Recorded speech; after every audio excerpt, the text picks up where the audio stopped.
right here, right now. Put the heat to get the fire right here, right now. Put those like a tiger rider right here, right now. Put the heat to get the fire, bam. Hello and welcome to the weekly Dad Class, the only place you can come to find these titans of gaming and anime. Dad Class. Welcome to our class. Yeah. Welcome to the Dad Class, where you'll learn finally how to be a proper father from us. You'll learn how to be a real father. Father of Zero, as far as I know. We don't know what you got going on. I would hope not, because there's no true way to keep track. You don't. Lewis But don't. if George hasn't been God on in a forbid while. James is able to breed. Yeah, that's the scary part. Anyway, today we have a special guest with us. A madman with the dice of fate. Makes you roll for your life. It's the Game Master, Lewis. Hello. Then we have another man, a legend. He can tell you what any anime is from at least 0.3 seconds of one of its cuts. It's the Sakuga Guru, Skylar. That's me, I guess. Hi, I'm here. It's me. I'm Skylar. How's it going? I guess. Embrace your identity. And lastly, it's with you always, it's your local villain, Claude. Alright, so How's it going? I don't What's know. Like I said, we have our... Wait, what? What happened? What was happening? I didn't know if you were about to say something. Oh, no, I just said, well, hey, what's up? Low energy podcast today. James and I here. Everyone. Yeah, James is dead. That's the end of that story. Dead. Yeah, he ain't coming back ever again.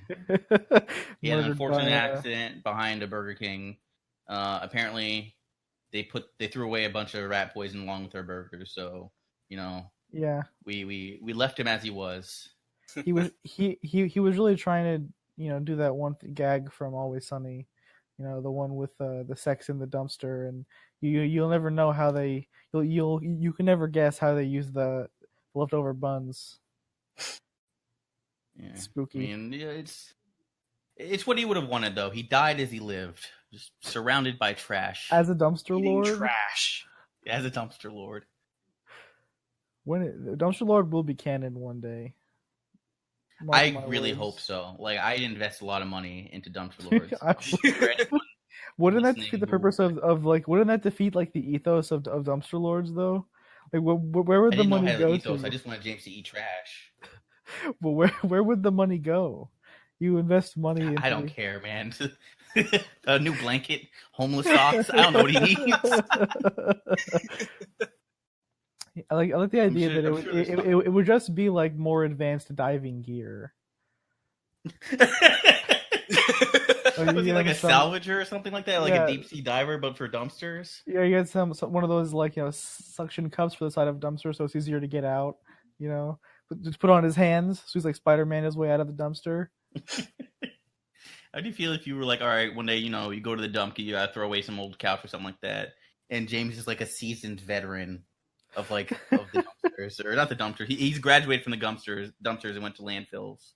Yeah, and he's just living in Meteor City. Yeah, but he's swimming through it like diver down. I don't know, man. I feel like that would be I would be impressed. And I'd be happy that James finally found where he belongs. Skylar, James belongs in the trash.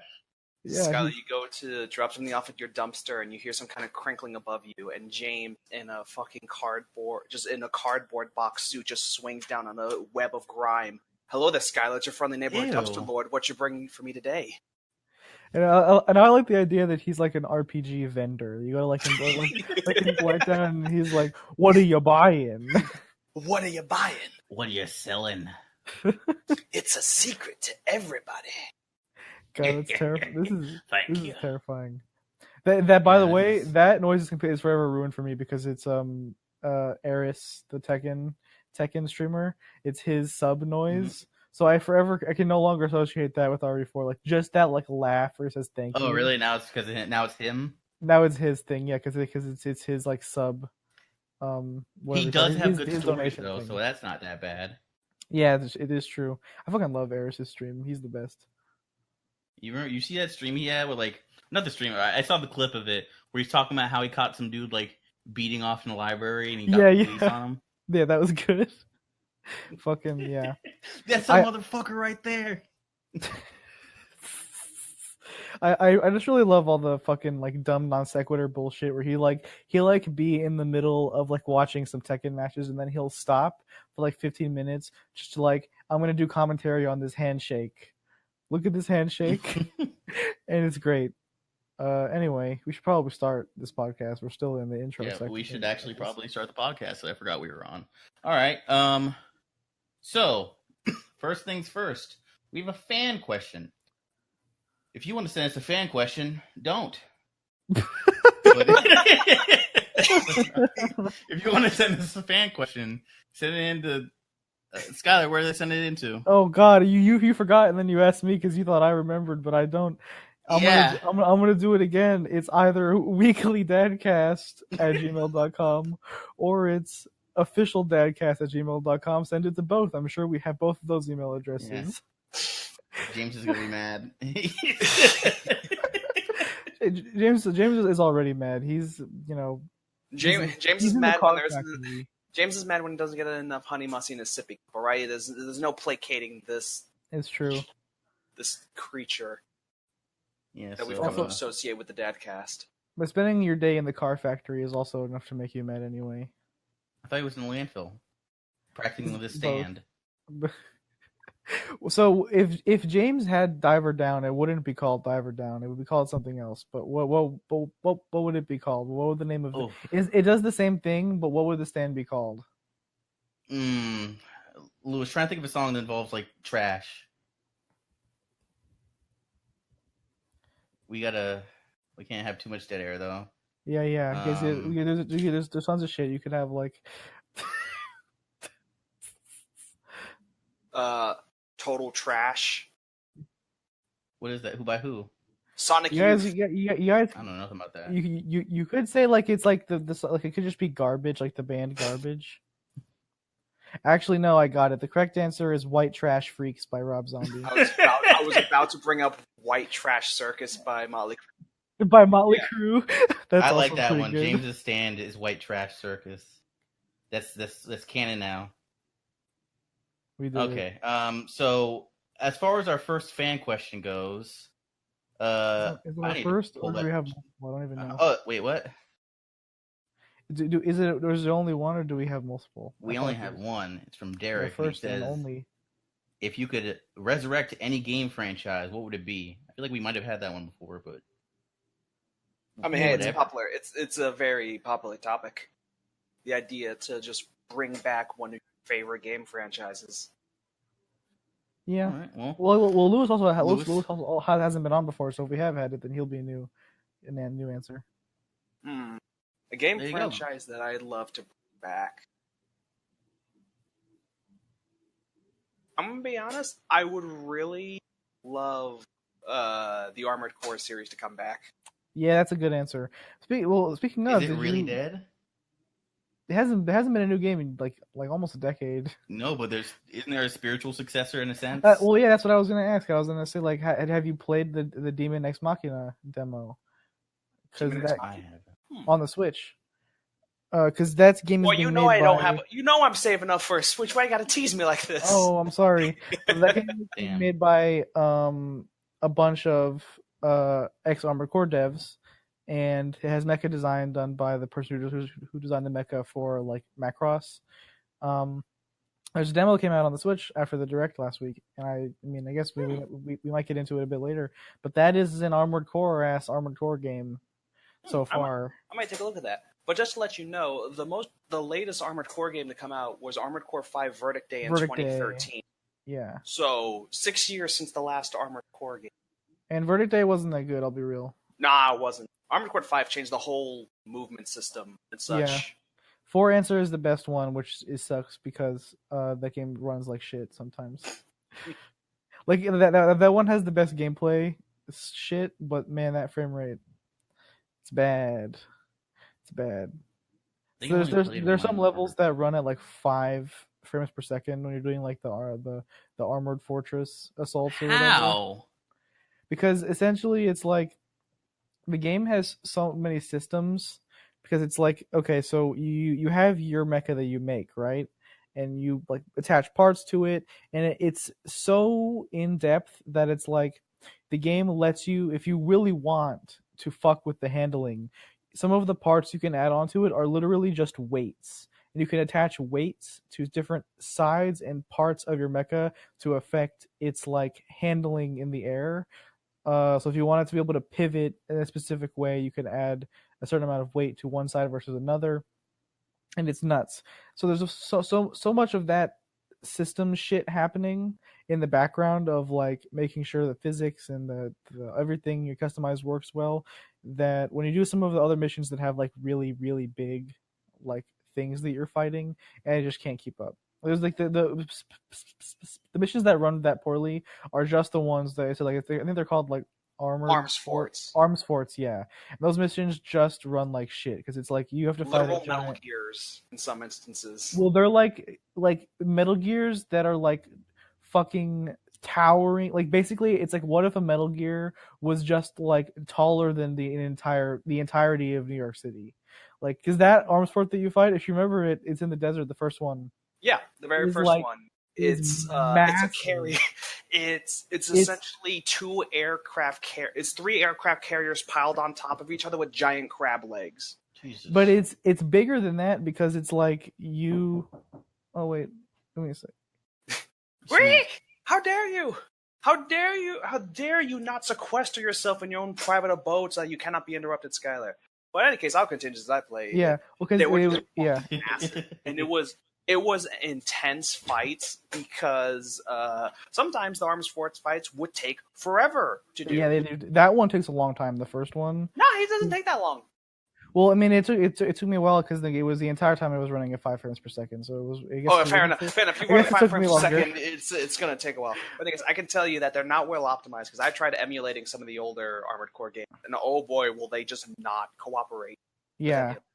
But in any case, because like Claude, for a sense of scale, that first one that you fight, so your mecha, when you fight enemies, tanks are like ankle size up to you, right? That And this first arms fort is like something like 20 to 30 times taller than your mech. It's crazy. Is this thing like fucking like Ark Gurren Lagann? It's dude. It's like, and when I say like it's like a thing where you're fighting it in like a bombed out city in the desert, and it is like 5 to 6 times taller than the skyscrapers that are like underneath it. It's insane how massive. Fucking big this thing is. Then again, there are smaller ones. There's one mission where you're just fighting like 20 arms forts, but they're like maybe only twice your size. Yeah, and that's the one where they're all in the water, right? No, they're in a desert.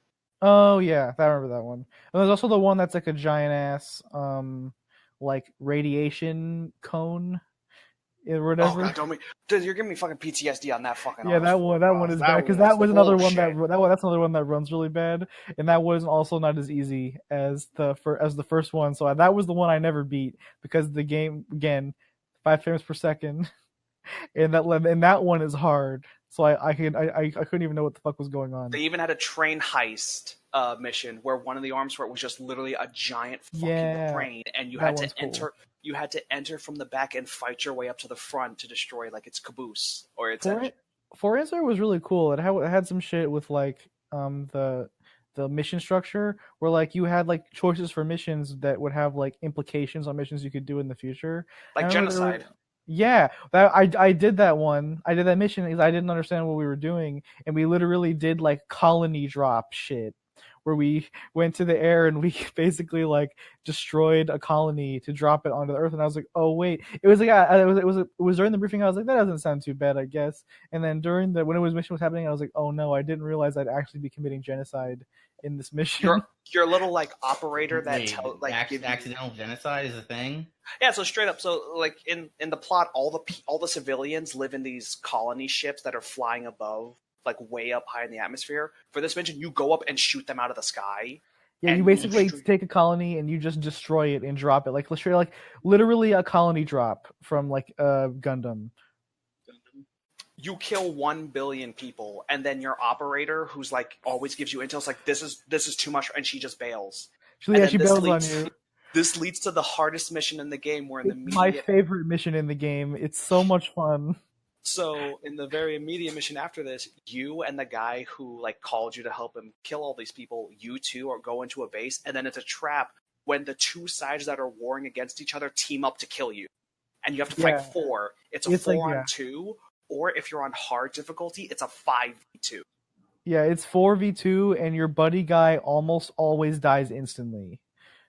Jesus. So it's really hard, but it's also it's a 4v2, and it's not even like the missions doesn't even start with the trap. It's like basically we're gonna go take over this base, and you actually have to take over the base. That is the first part of the mission, where you have to go destroy all the turrets and beat all the guys in the base. And you're like, yeah, I did it. And then after that, when you're like low on ammo because you just did the shit, it's like now it's time to do a 4v2 against all this shit. And it's super intense. The level's really good. It's a really fun level. Okay. So what series would you like to revive, Skylar? I guess my answer, I don't even really, because like, I feel like all the shit that I would say is back now. Like the MC5 is back. Resident Evil is doing good. Like I'd say that would be my meme answer. I guess I'd say my answer now is Silent Hill. Oh. I would really want Silent Hill to come back, handled by people that care about it. That would be really cool. Like, it almost existed. Was that I was not aware until you guys told me about later that Junji Ito was part of that. I did not know that until you told me. Which I feel like you would be better not knowing at this point, like because they just twist the knife even more. It was a dream team.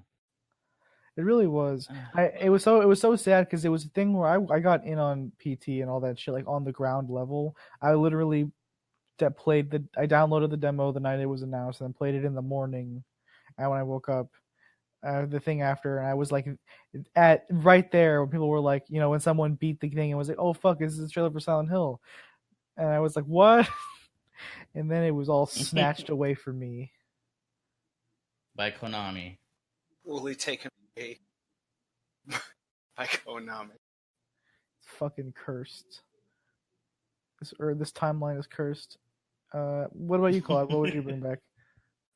My answer is always the same because I know it will never, under any circumstances, come back in the matter that it was initially in. It was Freedom Fighters. I played it for the Xbox. Foo Fighters? And, I don't even know what that is. I'm gonna be real. I've talked about it before, but all right. So Freedom Fighters was a game that was basically Mario Brothers with guns, which is just you were two New York plumbers, and Russia invades the U.S. and they dominate us. And it's like, well, fuck. And the plumbers are like, we're the Freedom Fighters now. Regular mentions. That's not why I cared about the game. What I cared about was the multiplayer. And the way it would work was there were 5 bases, right? And I'd have my friends. We'd play, 4-player co-op, all split screen, 2 teams. And what we would do is like, all right, I think each person's allowed to summon up to 8 NPCs. So you would take a base, and once you take a base, you would summon a certain number of them. And what you needed to do was like, of course, one of those games was the longer you hold a base, the more points you get. So you'd have 2 teams basically with like, 1 person each, and then like up to 8 NPCs. You decide who's going to guard where, who's going to move with you, who's going to attack what. This is all third-person shooter. And like as far as shooters go, I cannot think of a single shooter that I put more time into than I did with my friends over the summer. And I love that game so much, but because of how everything's, as Jim Sterling would say, live services. Like I can't do his fucking voice, but everything's a multiplayer. Like everyone has to do everything. Like there's no way that type of game would exist in a 4-player format with you controlling NPCs. That would never happen again. Because that is a title that I don't even remember what studio did it, but they were under EA, and EA will never do that again. So Freedom Fighters is fucking dead. It was IO Interactive. No, you looked it up? Yeah, I did look it up. Yeah, I also looked it up. That's another company that used to make the Hitman games. Made it. So they're like dead as fuck. So yeah. in regards to you saying like first person or third person where you control the NPCs, a game did. I hesitate to say recently because I acknowledge what time it is, 2019. A game like that came out kind of similar, but not exactly. the whole premise was that you had your crew with you, and they would like go around, smash stuff, and upgrade themselves so they can better like assist and help you. Smash stuff? What are you talking about? There was a game called Smash and Grab. Oh, that's literally Oh, the title. that was an I've online heard of game, that, but I right? don't know anything That about it. like Yeah. died or something. It died. It came out open beta, and then 2 months later, the studio went bankrupt. Yeah, I remember that. Oh, It sweet. I sucked. remember when that happened. I didn't know it was made by Boss Key. Damn, rip. Rest in Yeah. peace, all those people that It's were in PPB. Yeah, it had that sort of. It had that sort of similar thing that you said, Claude. It had the NPCs that would go with your character and like assist you where you could. Yeah, that was so much of my childhood. I was playing Freedom Fire, Smash Bros, Fantasy Star Online episodes 1 and 2 for the GameCube.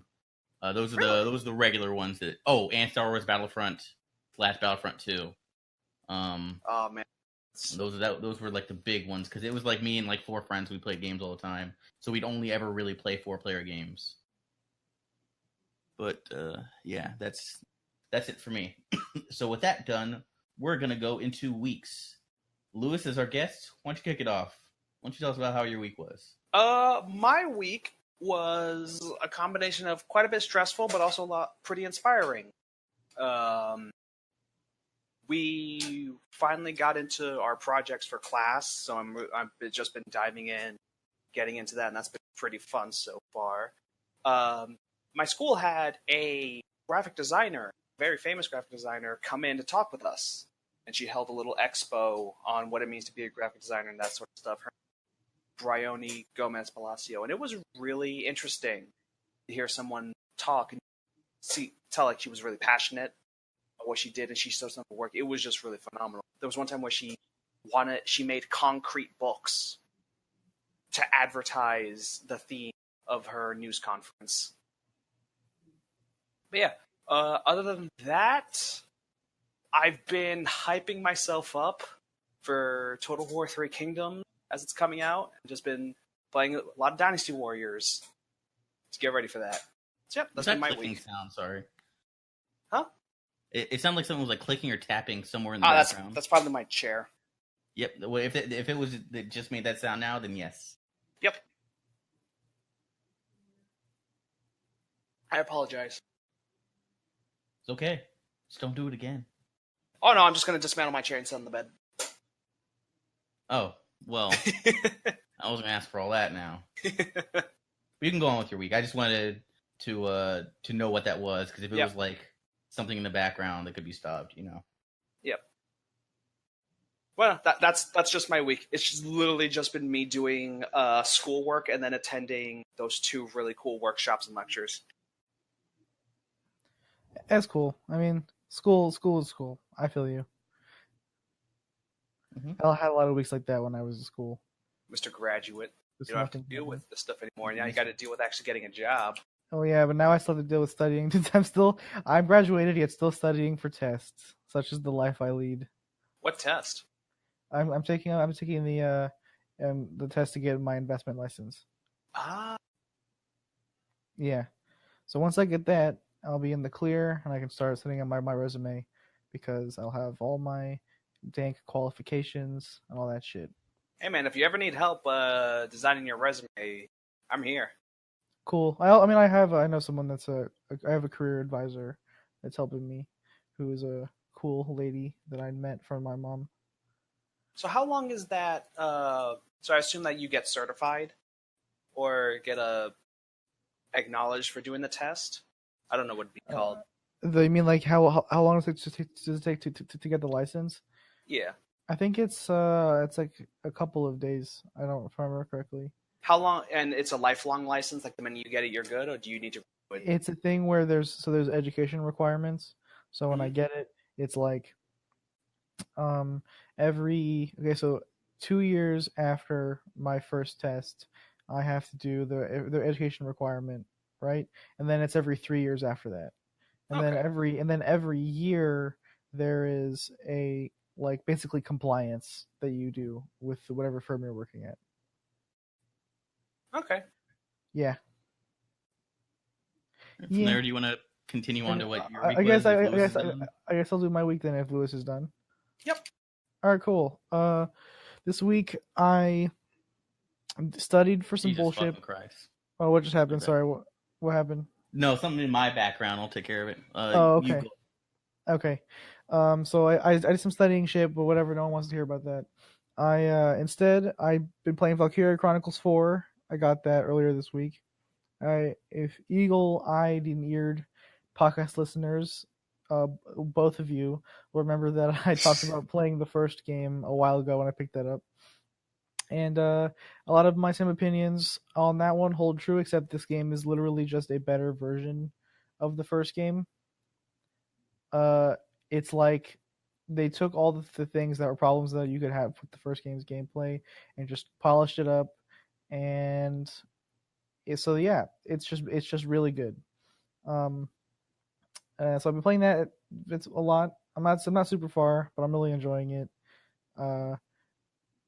Some of the big improvements, I guess, are just like little things, the little pop-ups that tell you about, what missions or what units you use in a certain mission because of enemy unit types. Just like overall better map design and more clear, more clear interactions with things. Or some levels in the first game where it'd be like, you should do this, and then you try to do the thing that it asks you to do, and then it was something, and then nothing would happen, and you're like, okay, what? Why do you have to lie?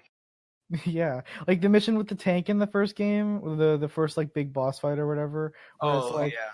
it tells you to shoot the like big all the debris so it blocks the tank's path, but it doesn't tell you like how to shoot it or where. So remember, I kept like shooting at it with the tank and like the lancers or whatever. Nothing was happening, so I'm like, what do you want from me? And I've had none of those problems at all in this game. It's really fucking. It's just really good. It's a really good tactical RPG with some fun characters. And they finally also fixed the biggest problem with the designs, which is that like all the designs in the games are all like pretty like nice like military uniforms. But in the first game, it would bother the fuck out of me that all the girls wore skirts for some reason. And it would be like not even like a skirt, like a normal skirt. It'd be like a tactical military skirt, and it was super dumb.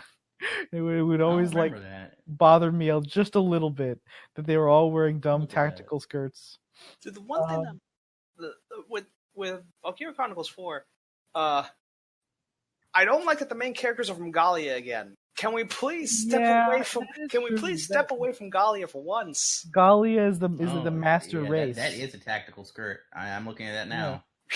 Yeah, and then in Valkyria Chronicles 4, I think Raita, the character designer, finally was like, well, now this one's gonna be in the snow, so they can't wear skirts anymore. So they put them all in pants.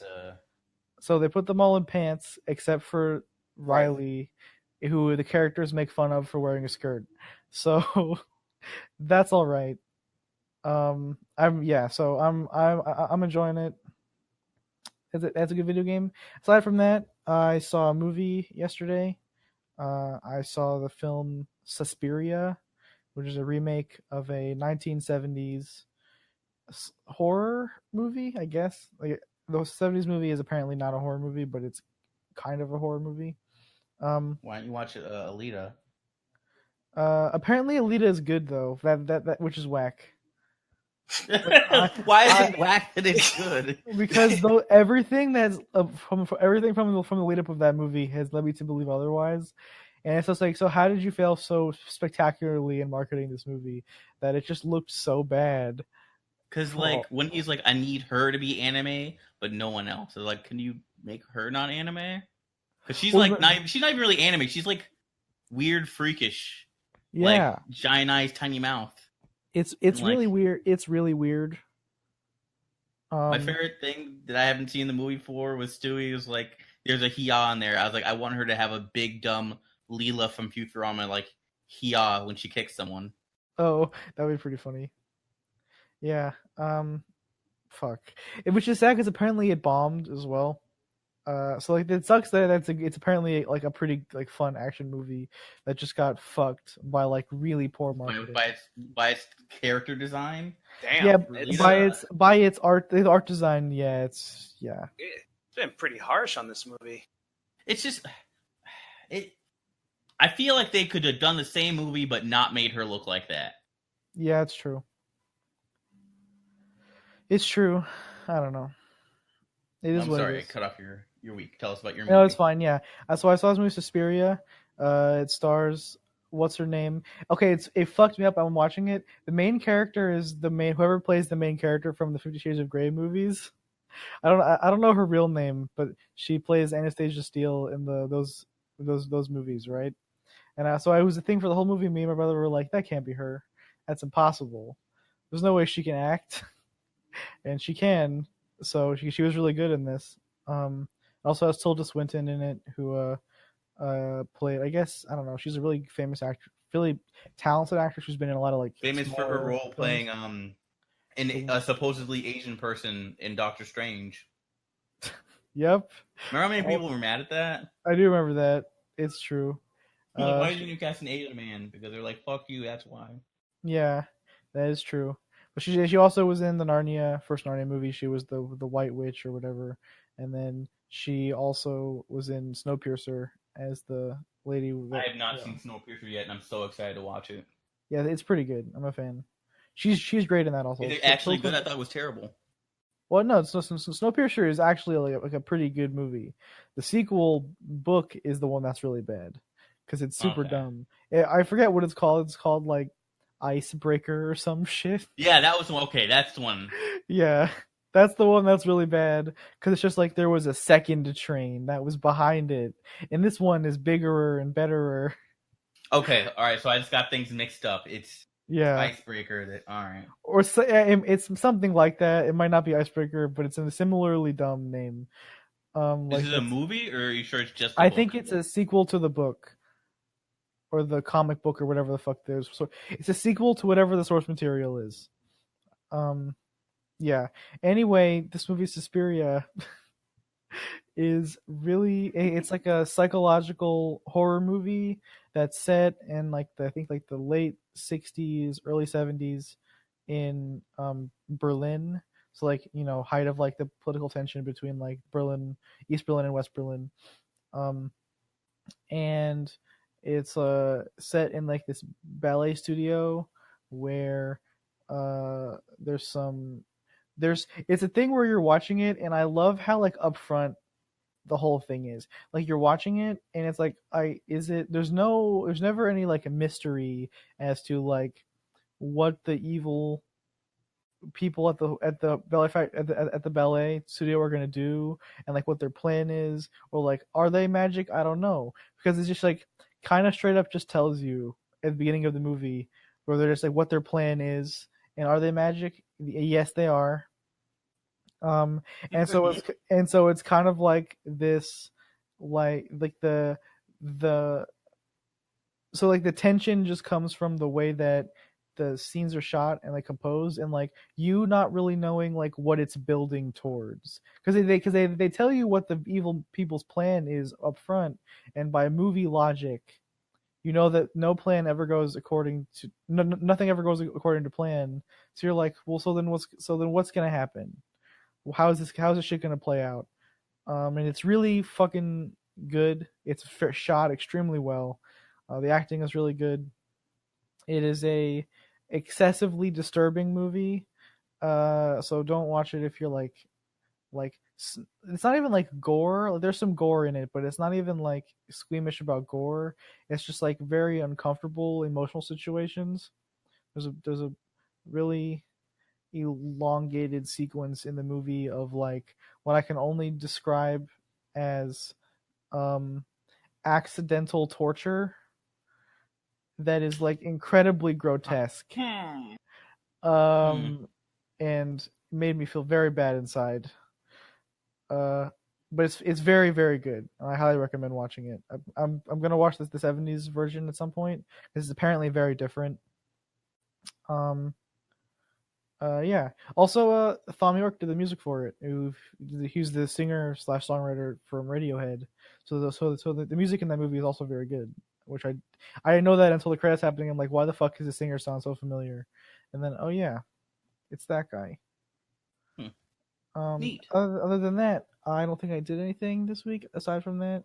That was the thing that I saw. Yeah, that's about it. What about you, Claude? Mine is long, but I'm gonna try and keep it as short as I can. So I wasn't on last week's podcast, of course. I was in Orlando for a bachelor party. One of my best friends is getting married next week, so I actually won't be on next week either. So we had a Airbnb place in Orlando. We did a bunch of drinking. That was fun. We did an escape room.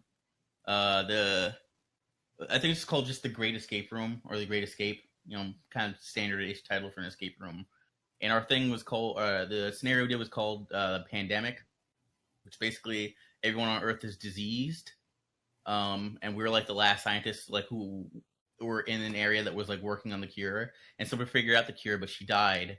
And, even though they don't tell you this is how an escape room works, the person who had the cure, instead of just leaving it out, left it behind a bunch of convoluted clues you have to go through. So we had 60 minutes to go through all her little clues to get a cure to save humanity. And we did it, and we finished it with 1 minute and 51 seconds left. So we saved the world. You're welcome. After that, we went to I forget what it's called. One of those like all you can eat like Korean or Japanese steakhouse buffets where it's like they just bring out the food and you cook it yourself.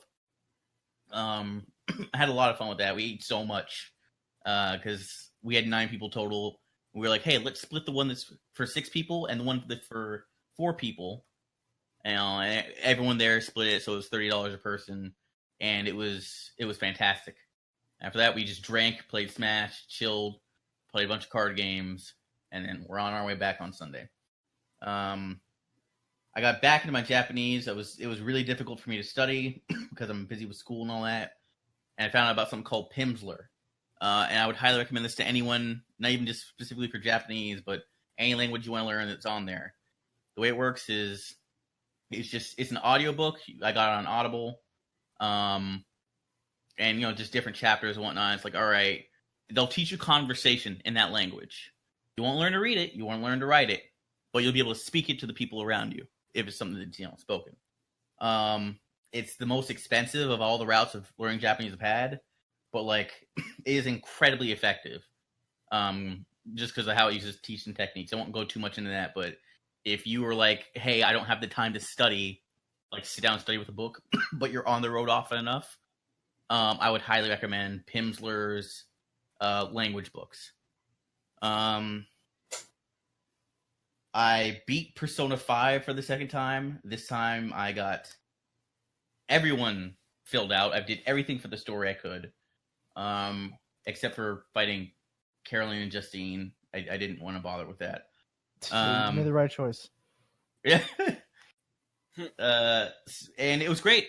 It, still one of my favorite games. The only game I'd probably put above it on PS4, and that's a strong probably, is Nier Automata.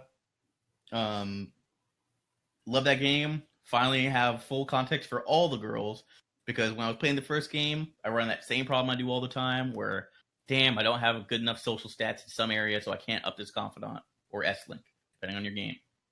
But now I got everyone. The waifus have been reshuffled. Overall has been replaced by Takemi, the doctor, has replaced Kawakami. Now there's a tie for the teammate waifus between Makoto and Haru. I might actually edge it out to Haru because Haru's the sweetest thing on earth. Yeah, memed out by the forehead. No, it's legitimately the most cinnamon bun or cinnamon roll of cinnamon rolls, cinnamon bun, whatever you want to call them. The sweetest thing on earth. Her father had just died, and she felt bad for the other party members having to feel bad for her. And I was like, wow, it's real selfless on all this stuff. Her S-Link is wholesome. She just wants to learn more about coffee, have nice coffee restaurant. Doesn't want anything bad to happen as far as her company goes, even if she doesn't want to run it. There's just so much about her I like. Yeah, but she made you eat elephant poop. I was fine with the coffee. Now, here's the thing that made me actually love her. Sorry? Yeah. Well, she didn't make you eat elephant poop. There's a coffee bean in one of your things that she didn't really tell you about. That like it's I don't know. It's like harvested through elephant poop or something like that. Something that does something with the flavor. And the thing that made me actually like her a lot is of the three, I tested out that you only get it from one of the choices. She mentioned something about, well, cats have a certain similar one. So do you think, and you can pick three options of like, I don't remember what the first one's like. I don't know. It's like, stay away from my cat, and like, let's try feeding him to Mona. And that's the one I picked. And if you do that, she's really psyched for it. She's like, oh wait, but he'll be kind of sick if we do that, so we probably shouldn't make this cat eat beans all day. And I'm like, I really like the concept, like that she was willing over to here eating beans. I really like that, like Haru would have force fed this cat beans, and I love it. I just vastly prefer sadist Haru to normal vanilla Haru. But we didn't get that. We kind of got it a little bit in Mementos dialogue. I actually only heard one line that was kind of questionable, but nothing even bad in Mementos. I don't even remember what it was, but because I spent a lot of time in Mementos this time around after she got in, and I didn't really hear any of it. So I don't know if there was a patch or something weird, to reduce the amount she'd say crazy things. No, I think it's just Mementos dialogue is all just random, and there's a fuckload of it. So she has one that's just talking about how hype she gets about being able to murder all the shadows and how she loves to hear their screams when she kills them with her axe or whatever. And then Makoto is like, "What the fuck?" Yeah, but I mean, we got cinnamon bun Haru, so I'm happy with that because I like pure things, and she's the purest. Anyway, yeah. So I did that, and then I went into Persona 5 dancing, and I was like, sweet. And it gave me more time with the characters, which is all I cared about. And it made me like Haru slightly more. And it made me dislike it. Not dislike. It opened my eyes a bit more to Futaba on areas I didn't like. Because she already did have the gamer speak type shit that I hate. Yeah, but I feel like that's unfair to say that negatively detracts to her within her own game. Because that's because I mean she does it in the game, but I never felt like it was annoying in Persona 5 when she did it, because it wasn't annoying, but it was always bad. I don't know. Part of her thing when she met Mishima, when she was like, "Is he an NPC?" I'm like, yeah. Oh, okay, yeah. Stuff like that did happen a lot. It's just I didn't really. I brushed off. I was like, okay, whatever. I beat this game already. I just kept going, and then her doing it again there made me think about the main game, because we talked about Chie and the whole "I'm meat," even though that's not what she is in P4. And I thought about it, I was like, wait a minute, she did do that pretty frequently. I just kind of brushed it off all the time. It's not that. See, the thing is, I don't think it's that frequent. I think it's pretty frequent. I just beat the game again. It's pretty frequent. No, I know, but I remember I've seen a bunch of the scenes again. She says it a couple of times, but it's not nearly to the frequency that she's done it in the shit I've seen from Dancing on, or whatever the game's called, Dancing Star Night, Dancing in Starlight, Dancing in the Starlight, or whatever the fuck. Because that shit's annoying in that game, and I feel like it was because it really is. Like I said before, I'm definitely in the space of people that are fucking annoyed by that shit in the game. That it's hey, don't close the door. What are you doing? Yeah, I was not annoyed by it in Persona 5, but I was incredibly annoyed by that shit in Dancing in the Starlight, or whatever the fuck the game's called. I don't know. I think it's different. I mean, it's definitely increased in frequency there, but and I also feel like it's just they just repeated a lot. I never felt like in Persona 5 that Futaba repeated the same video game joke lines often. Now, I will say that in Dancing in Starlight, there was a lot, but it wasn't repeated. And if it was, it's further in the social links. I put that game down, by the way, because I suck at I suck at rhythm games, and there was a point where you have to jump up in difficulty if you want to unlock the rest of the stuff. like cutscenes and whatnot. And I sucked so bad, I was like, no, I'm done. So I put that game down. And I'm gonna watch the cutscenes eventually. But I will say, from what I've seen, yeah, she has the gamer speak stuff, but like none of it's repeated. I guess I don't know. If I remember from her social link in that game, there was a lot of it that was like, because they kept harping on the idea where it was like for her social link that she wants to like level up her dancing ability, and so that's just like the gimmick that just lasts the whole time, and that's super annoying because I just found that really annoying as this idea of like just she said she leveled up in the main game, like when she was like.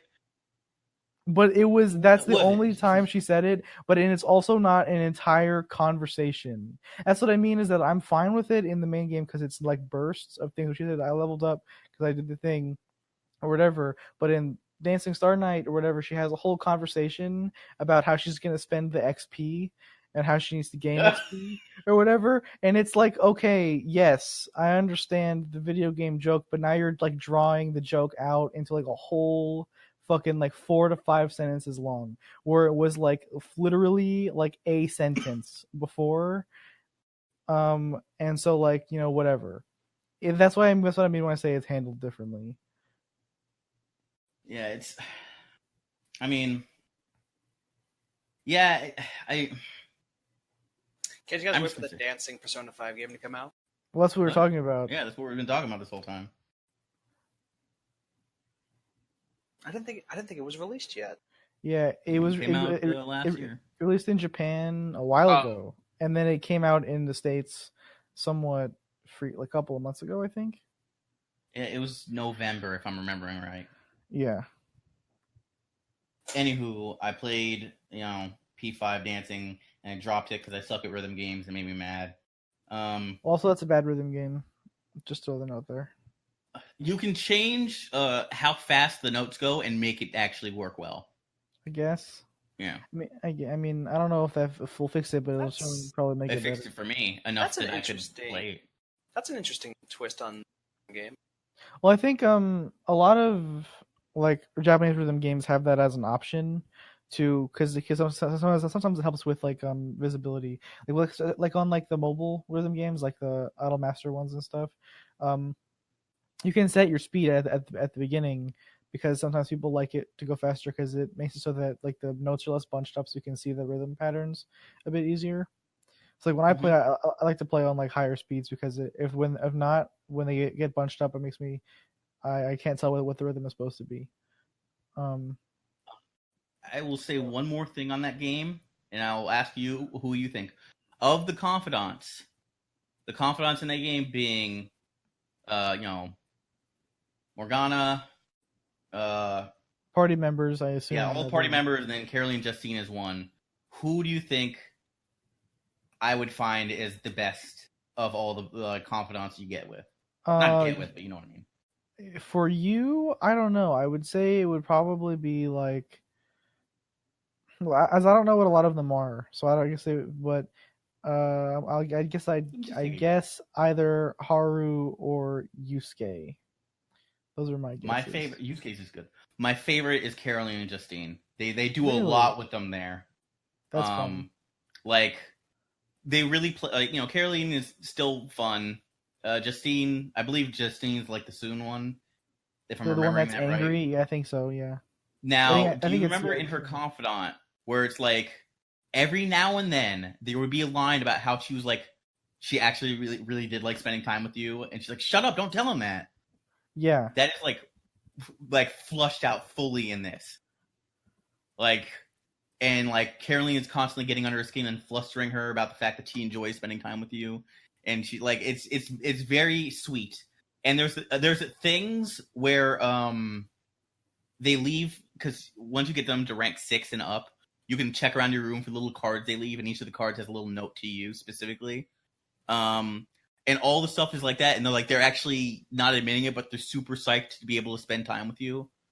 And it's the greatest. I really like that. Imagine Sun, or like Tsundere, if they toned down the Sun a lot and added on a lot of dairy.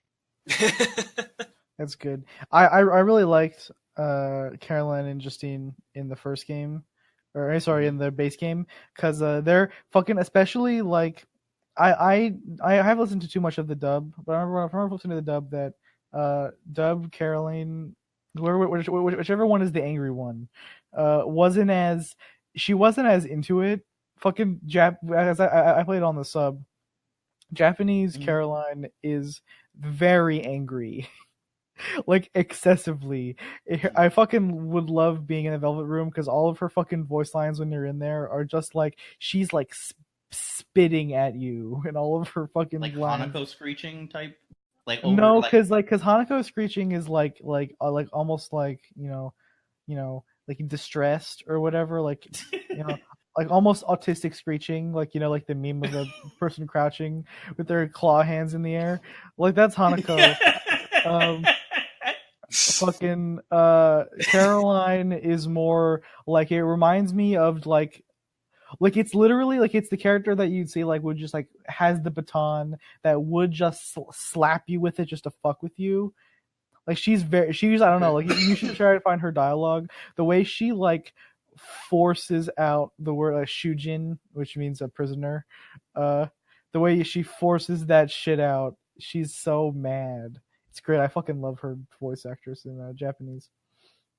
Yeah. I mean that's cool. For a while. Yeah, I'm sorry. I need to wrap up my week. This has been going on for too long.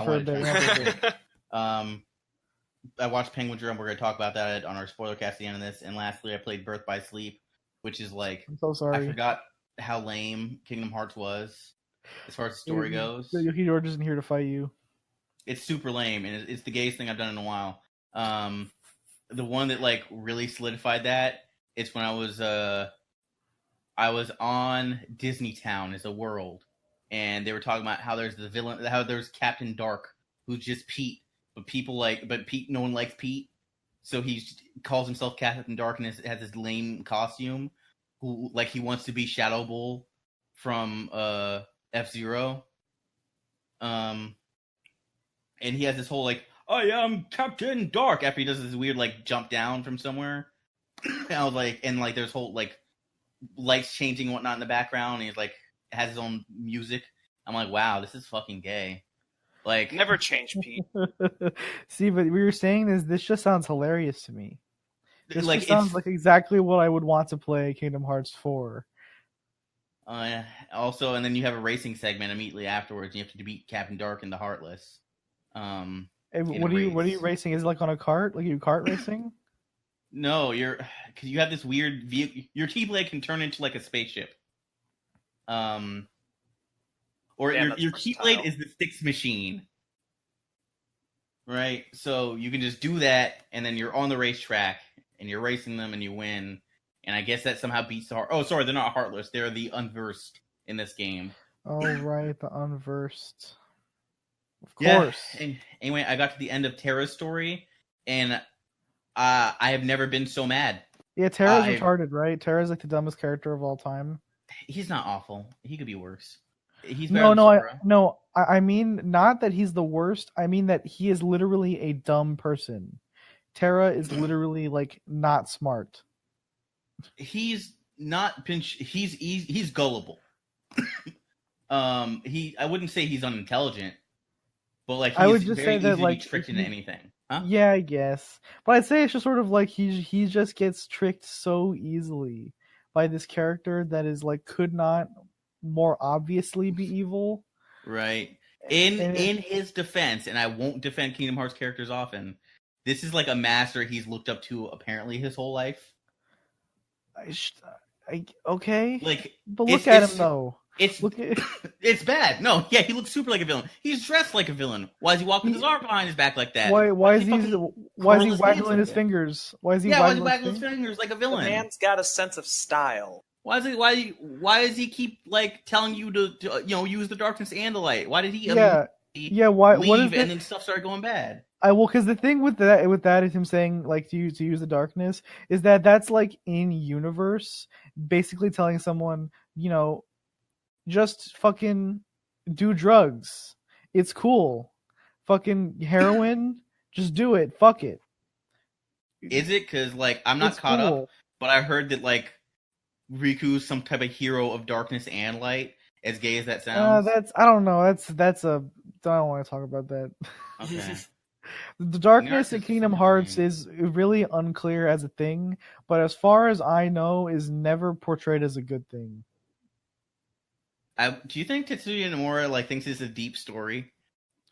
I don't know. Me and my friend meme all the time about how Kingdom Hearts is actually secretly an allegory for coming out of being gay.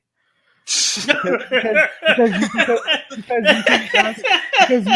you can just say that it is, and then it's like everything still makes sense.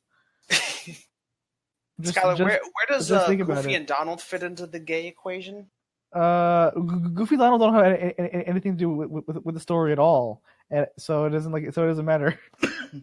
What about that one time that like Goofy got hit with a rock and everyone was motivated to beat the Heartless, and then he was fine 2 scenes later? Yeah, Goofy fucking died, and then he didn't.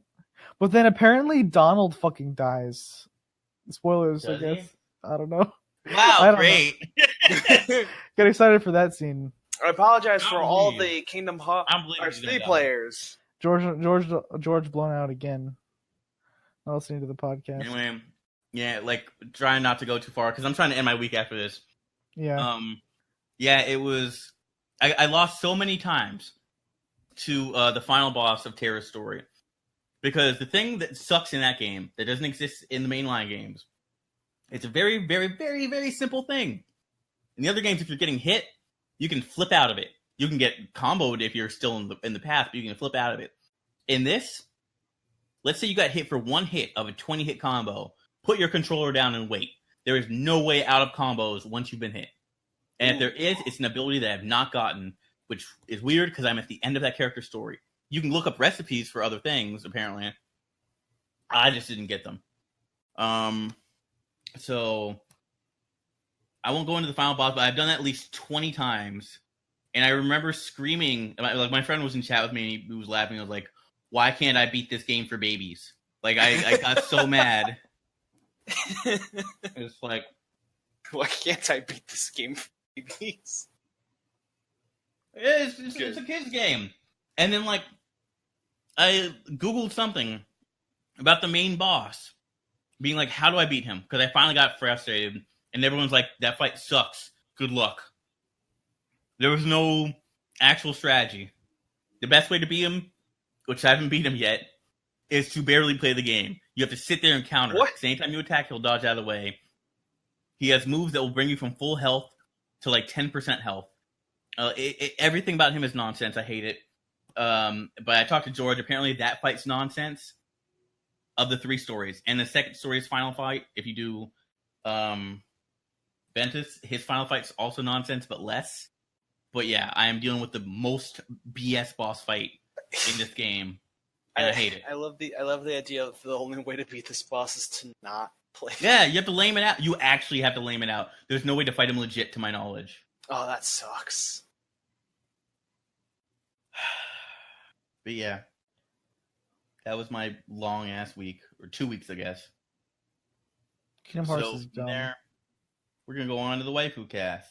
Oh yeah, we're doing that. Yeah, you want to skip it? No, that's fine. James isn't here. Why would we Fair skip enough. it? I just knew that time wise we're not that bad on time. We could be better though. Whatever. This week we'll be talking about Labrys. Oh, Labrys. Yeah, I figured Labrys James is didn't cool. play the Ultimax game. Wait, no, he did play Ultimax. Fuck him anyway. Yeah, talk about Labrys. Can you just spell that out for me so I know what we're dealing with? LABRYS. RYS, I imagine. Yeah. Yeah, you also really it's very important that you watch a video where she speaks. That is English. English Yes. speaking. That is too. a Greek battle axe. Let me specify persona. There we go. Yeah, that is you have to look up her English voice specifically. You'll see why when you get to it. It's very important that you hear her English voice. Let me. I've never listen even to heard her this. Japanese voice actually. I actually haven't. I think it's just 'cause she has like an Osaka accent in that one. Oh man, that Yeah. voice. And so they don't. And so they did the She's thing not that Peacock. nobody knows what to do with a character that has an Osaka accent. And how do you? What American accent is that supposed to be? Nobody knows. And so everyone just does like Brooklyn accent. What is what is an Osaka accent really?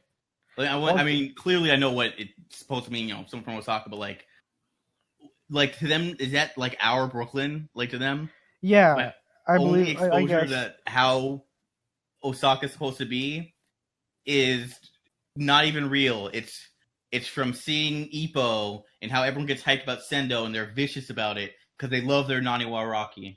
Yeah. Well, it's always a thing where there's even like the Osaka dialect and stuff like that Majima uses in Yakuza games and whatever. Like I think Yakuza has a Osaka accent. I could be wrong though. There's like Kansai Ben shit. Kansai Ben usually is like a country accent whenever people do that. But yeah, so fucking Labris is your Brooklyn robot, and she's the best. I love Labris. I don't know if she's the best, but I like Aigis more than Labris. Well, I like Aigis more than Labris too. I just think Labris is cool, and then Shadow Labris is one of the coolest characters in that game. I love her super, like her one hit kill.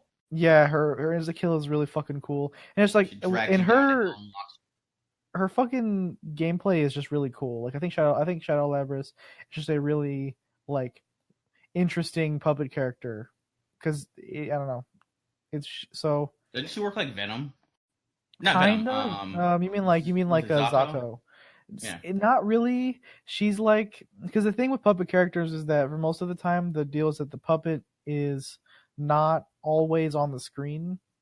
Like you do, like with Zato is your Eddie actions occur when you release button presses, right? So Eddie will do a thing when you release a button. And Eddie is on screen then. And then like with Carl Clover, you have actions that the puppet, I think Nirvana is what it's called, will like will do the action, and then when it's done doing the action, it'll go into its like a sleep state where you can't hit it. And it's just on the screen where it is. But with Shadow Labris, the whatever it's called, like the whatever the bowl is called, I forget what the persona's name is. When it's just always there. It's always on the screen, and so you always have control of it at all times, which is pretty nuts for a puppet character. And so I think, and so the way that you play around that is really interesting. Okay.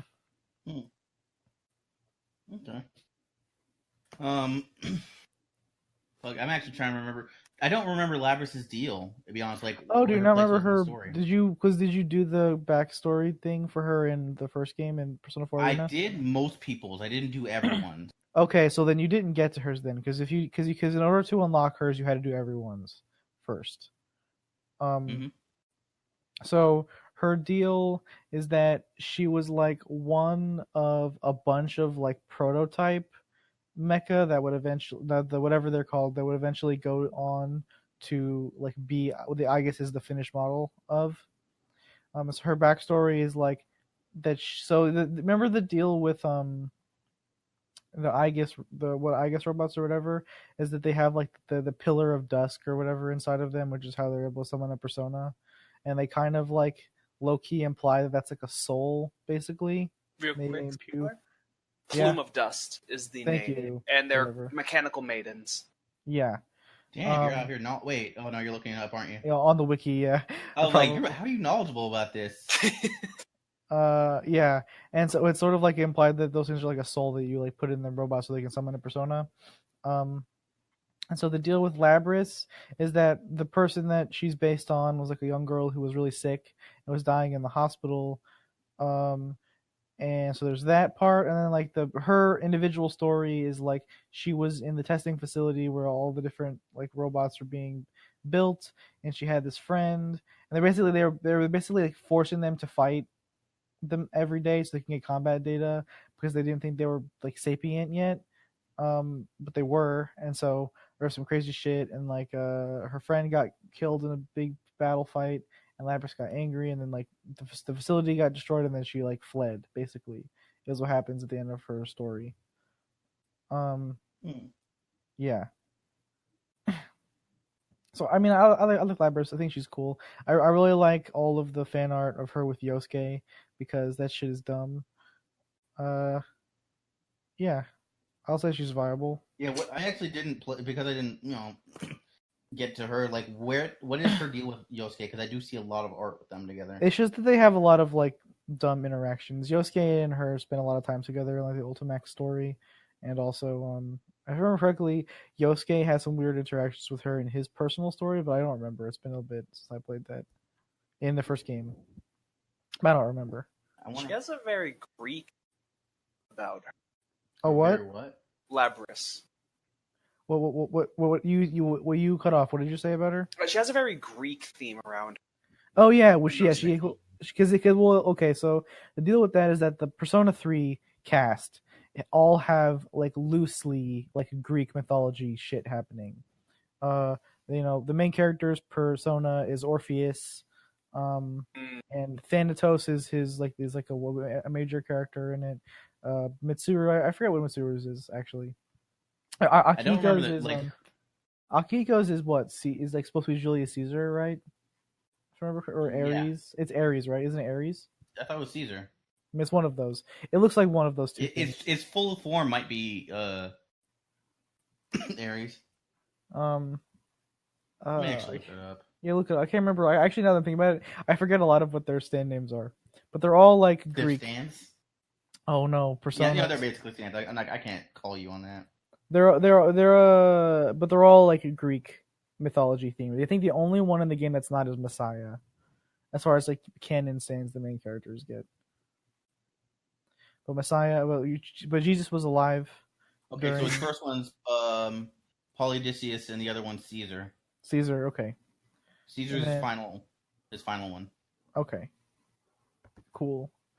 Yeah. And so I guess has Athena, right? That's her. Yes. Persona. Yeah. Yeah. So she viable. She got a big fuck off axe, and BB tag she can kill you in one hit. It's fucking sick. She's got everything. Which, by the way, is a little bit of a note. The axe she has is actually called the Labris. Yeah. The Greek double-headed axe. So little wordplay that they had fun with. I too am saying viable. Just based on what I've seen and quickly read up on the description and personality and you guys talk, I will say yes. Okay, sweet. And with that, we have the next viable waifu in the Pantheon. Pantheon?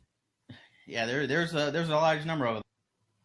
You know, My Hero Academia really set that up. Naruto was a back and forth. It's a fucking party in the fucking Pantheon. Yeah, all the waifus up there just having fun, and meanwhile, Sakura, Ino, Tenten, Yukari. I don't think there was anyone who was not viable from MHA. Wait, no. I think we both agreed on Midnight, and James was mad. Oh, really? We were... Yeah. If we agreed on Midnight, that'd be pretty funny. Because she wants to diddle them kids real bad. She really wants to fuck the young baby children. Yeah, but so do you, Skylar. Damn. Not as much as she does, man. She's thirsty as hell. So, moving on to the next thing involving thirsty characters, we have Kobayashi's Dragon Maid confirmed for a second season. Louis, did you watch that show? Yeah, I forget.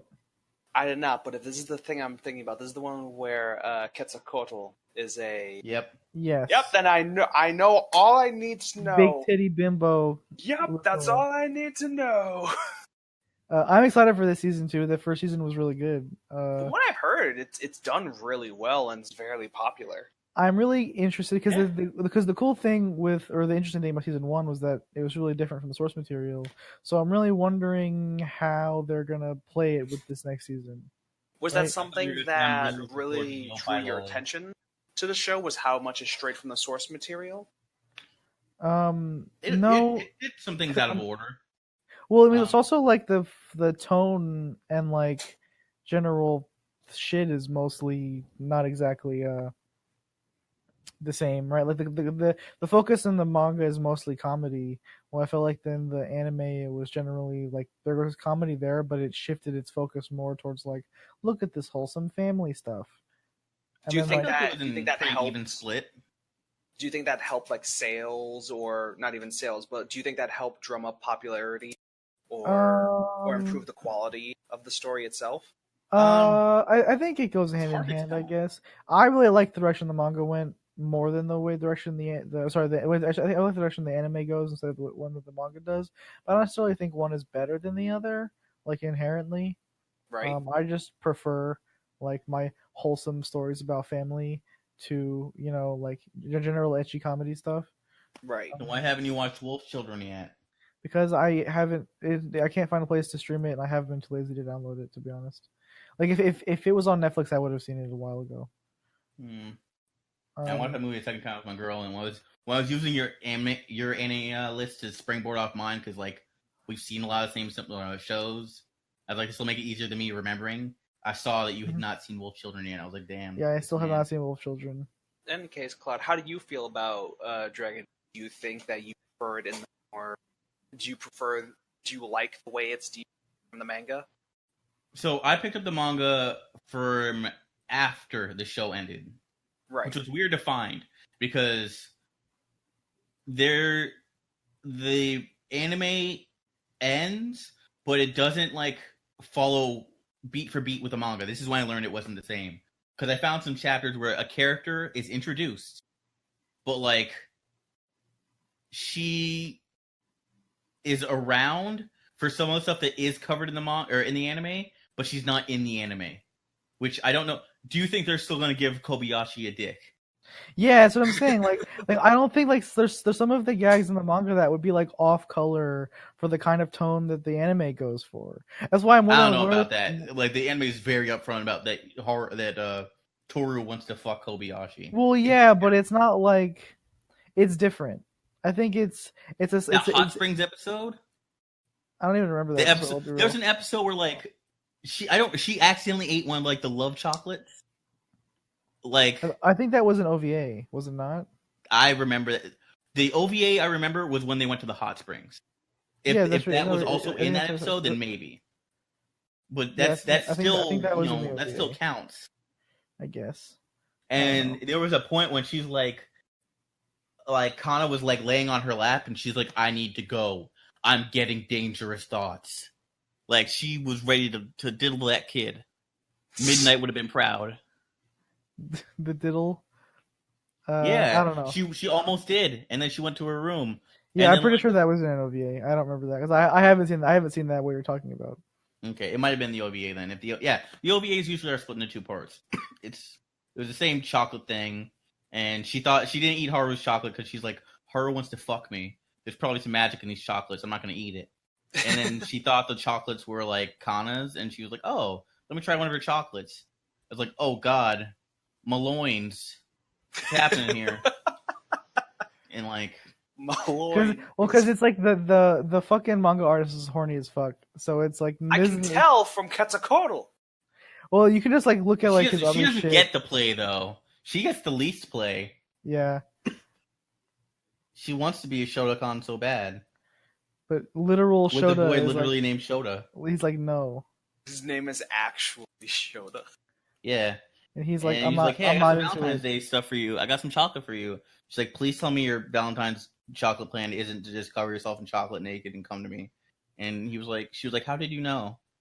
I remember that. I distinctly remember that from the show. She's thirst for that little boy.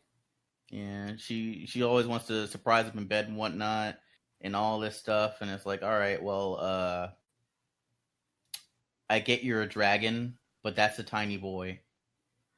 Yeah, he is not a dragon. Yeah, It's like he is in fact an actual child. Skylar, this is shockingly similar to the discussion we had when in fantasy universes where the dragon can transform and the dragon chooses like a little girl form. Is it considered? Is it considered a lolly? Is Tiki a lolly? Who knows? Yeah, she is. Yeah, I'd say she is as well. That actually, side note, that actually reminds me of there's a it's a comic, but it's done in anime art style. It's called Two Cut Hero. Anyway, dude already post dude saving the world, and he's just like a bum who's living in an apartment, pretty much. anyway, you get part of his backstory where I don't remember how, but he ended up being like taken by a dragon somewhere and like learning magic from the dragon, and the dragon was like falling in love with him, like gorgeous woman, and like he found out from her that like she got so jealous with her last lover about the idea of him leaving her for anyone that she just ate him. And it's like, I can't let this happen to me. And she's just trying to throw the poon at him all the time, and he doesn't want it because he doesn't want to be eaten. He's so close to getting it, but he doesn't want it. He's like, I don't want to die. And she's like, why is it you aren't taking me my advances? And he's like, it's because I like kids. Yeah, I like kids. And she's like, oh. And she turns herself into a child. And she's like, is this better? And he's like, fucking thank Christ, now I don't want to fuck anymore. And I was like, I like that. If you have to have a lolly and someone could become a lolly, I like that you did it by tricking her to make you think you like that, so you're never going to risk it. That's pretty good. That is pretty good. Yeah. But yeah. Also things that are pretty good. I actually didn't write much on this, so Scott, you could talk more on it. Is that Production IG is making a hand-drawn 4K anime for Netflix. Yeah, I mean, I don't think there's much more information than what they gave about this, other than that it's like. Oh, I didn't read the article though, because I was busy I did. stuff. I did read the article, and it seemed like there was there was a director attached to it who had done some not direction work before, but on he done art direction stuff, and I don't know, something else. He would think it was principal photography or whatever on something else. So there was that. And then there was kind of I think there was a brief synopsis that was kind of incredibly vague, so I didn't really get anything out of it. But I mean, it's just a cool idea. I wonder. I mean, does Netflix even stream native 4K? I mean, I guess they do if they're offering this. I don't know about I mean, I know they do HDR stuff, but that's more color range. Yeah. So I don't know, but that's what they're toting it as, 4K anime. Which I have a 4K TV, so good on me, but not everyone does. Yeah, I don't have so I mean, it's that's tax return money right there if you don't have any bills to worry about. Yep. So I mean, this could be cool. I mean, I hope it looks pretty. At the very least, they'll probably have some crazy color correction. I mean, if it's Production IG, I'm not worried. Yeah, There's same. Not too much I've seen. Production IG has some pretty nuts people underneath them to help them with computer stuff. They've not announced the name of it, correct? No, they have not. They've just said that they're working on this. Yeah, there's also a director attached as well. Yeah, there's it's one of those things where you hear the studio name and you're just fine. If it was hey guys, look out, new 4K show coming by Ufotable. I was all right, well, I'm glad the Fate fans are getting something, or something like that. That's how I'd feel. Yeah. Or what's a company that would be if they were making something 4K, I'd be I wonder if this will even be good. Gonzo. Gonzo. Does Gonzo still do anything? Yeah, we both went to Gonzo immediately. Yeah, Gonzo had a show out 2 seasons. I think it had a show out 2 seasons ago, if I remember correctly. I forget what it was called. Let me actually check that. I'm curious about Gonzo. Yeah. So one thing I want to bring up is that Production they feel very confident with going to Netflix. Most of it, they stated in a press statement that one of the benefits of being with Netflix is that they have the multi-year contract. Yeah, they have a contract with them. Mm-hmm. And they say that it allows us to take enough time to create good anime, which is unusual in the Japanese anime industry. So I suppose that having a multi-year contract isn't that common place. And this is just something different. Yeah, so usually the way anime production works... Wait, what? Okay, so, wait. Oh, they're all over the place. Alright, so their last 3 anime. Space Battleship Tiramisu. That's good. Yeah. Hinomaru Sumo. That's good. Conception. Oh, yep. That sounds like Studio Gonzo to me. Do you know what that is, Lewis? Which one? Conception? No, but I can just tell from the name. Okay, sweet. Exactly now I have to take care of something really quick. I was asking maybe a minute and a half. So, Skylar, free to tell him what Conception is. Okay, so my knowledge of Conception is actually a little bit whack. I actually don't know that much all. So there are visual novels on the PSP, on the Vita. There's two of them. I don't know, Okay. like I don't know anything about the first game at all because apparently they're really different. But Conception 2 involves you, the main character. You are like I forget what your dumb anime hero name is, but you're essentially like you have to go save the world and you dungeon crawl shit. But your party members that you create to help you dungeon crawl are these things that are called the Star Children, and Oh man, that name. you need to get the Star Children to help you fight the evil bad guys. And in order to create Star Children, you have to impregnate the girls that you know that all have these things called the Star Womb. What So the you fuck? so you impregnate their star womb, and then they create a star child, and then the oh fuck, I actually forget what the dumb pun is for the act of like the thinly veiled sex that you have in order to create the star child. It's called like fuck. I have to look it up really quick because The fuck, Sky? it's actually funny. Uh, Now I'm gonna clear it up. I have not played these games. This is a conversation. Okay. I had a conversation. Okay. I had a conversation with people about this. I was like, "What the fuck is this shit?" Okay, Skylar, don't worry. What's Uh, what's You the wanna know game? what that What's it reminded called me of, again? though, Skylar? Yes, Do you ever play the Tales of Zillia games or no? I have not played the Okay, Transylvania 'cause games. there's one specific scene, right, where you meet the like female It's called. love Okay, no, interest. I remember. Okay, no, the thing that happens when you have the sex with girls to create the star child.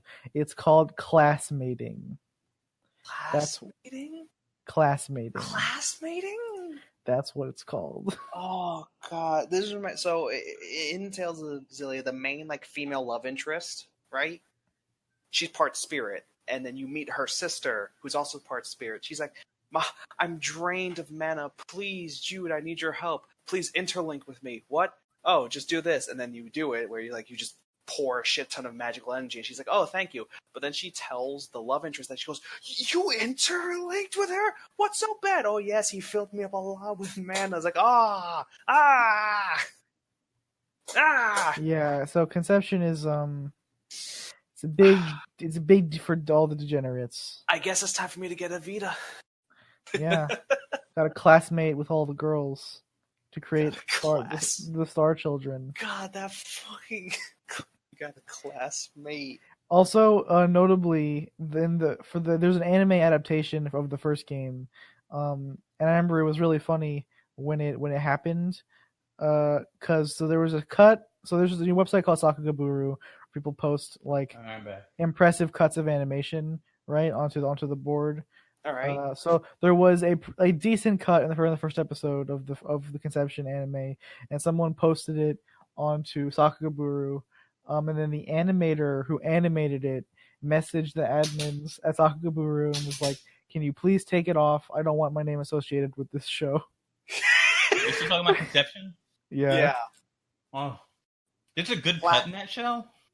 Yeah, there's a decent one in the first episode. Yeah. Classmating.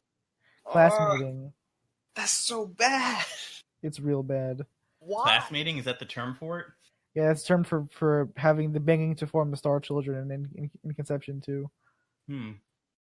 Especially bad because the first girl is his cousin. No. That's in the first game. I'm talking about Conception 2 because that's the one I know things about. I'm talking about the anime, but all right. Because the anime is as an adaptation of the first game, but I don't know anything about it. They explicitly talk to each other and call each other cousins in the first episode. And then they want to fuck? Well, they don't want to fuck. Well, it's unclear if they want to. But by the end of the first episode, they do when the credits start.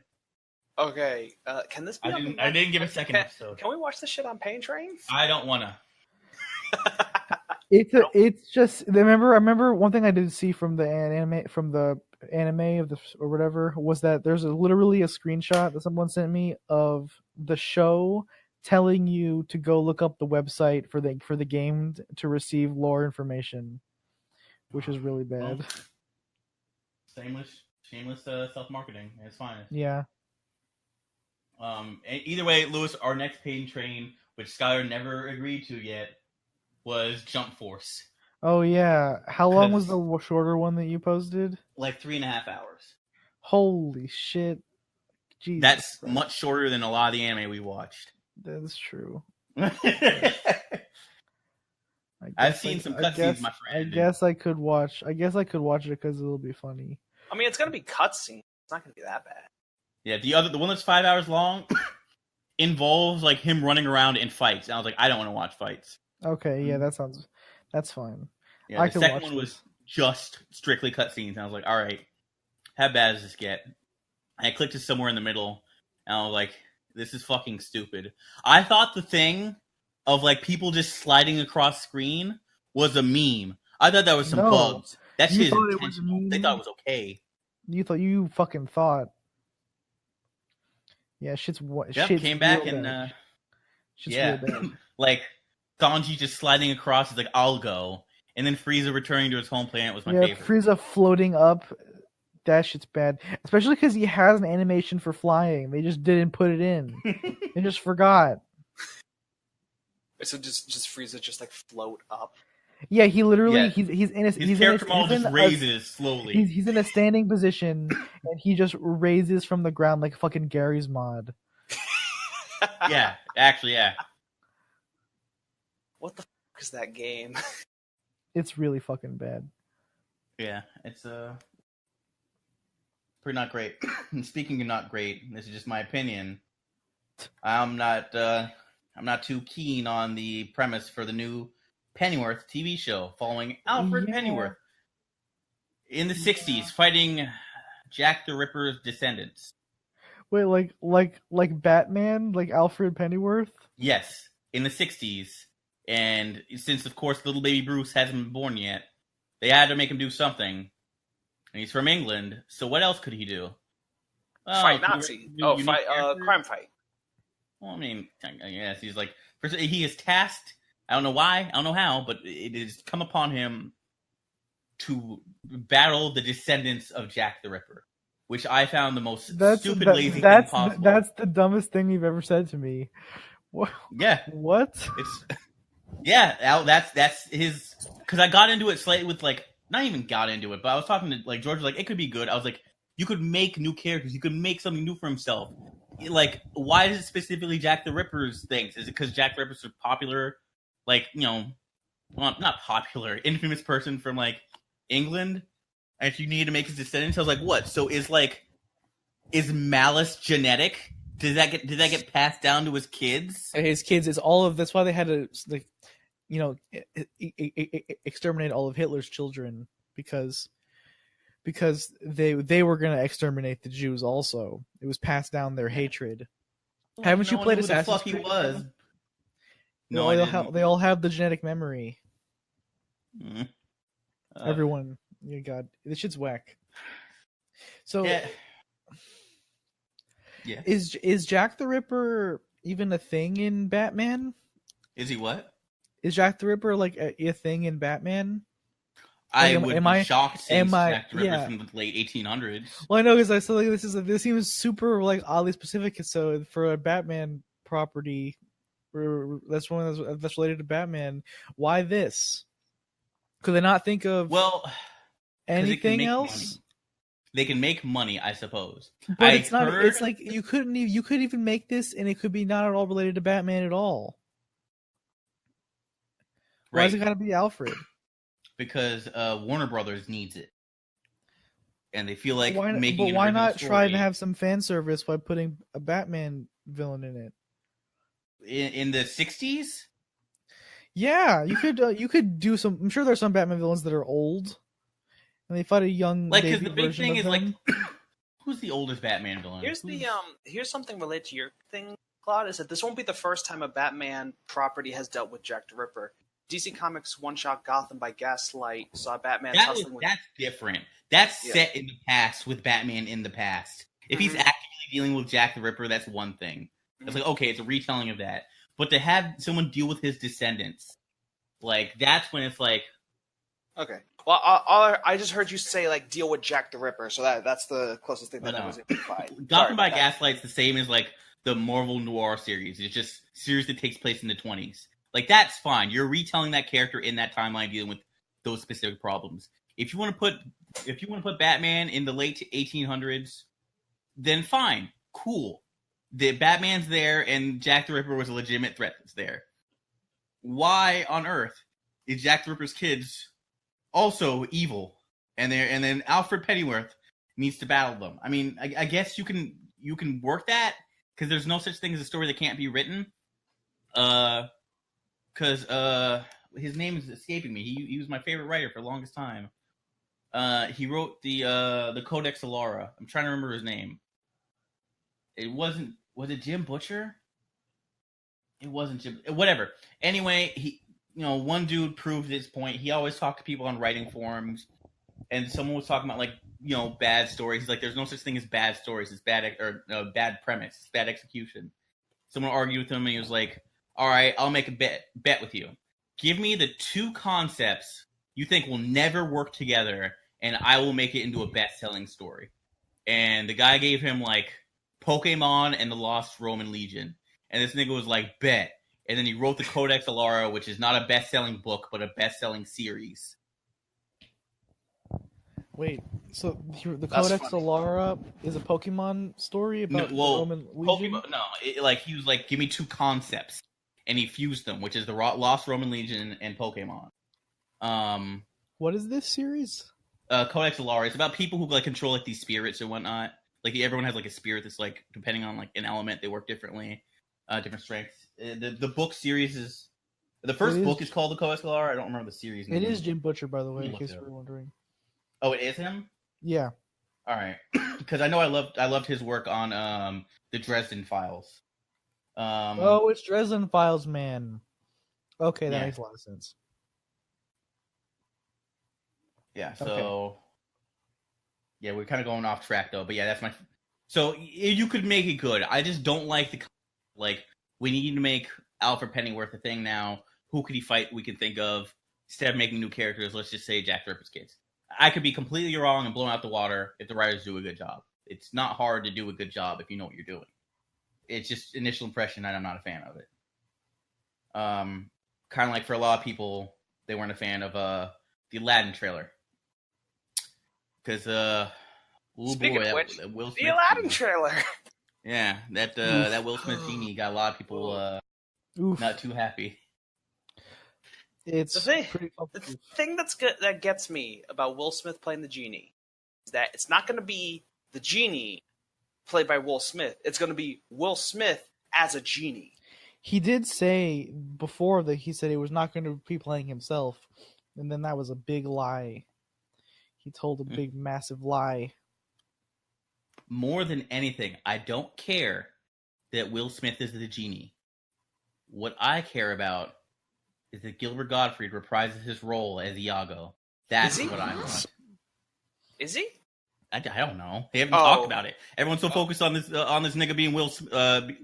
Being Will Smith. He's being Will Smith. Being Will Smith that no one is considered Iago and who will play him. I want Gilbert Gottfried back. I want Gilbert Gottfried back. That actually is.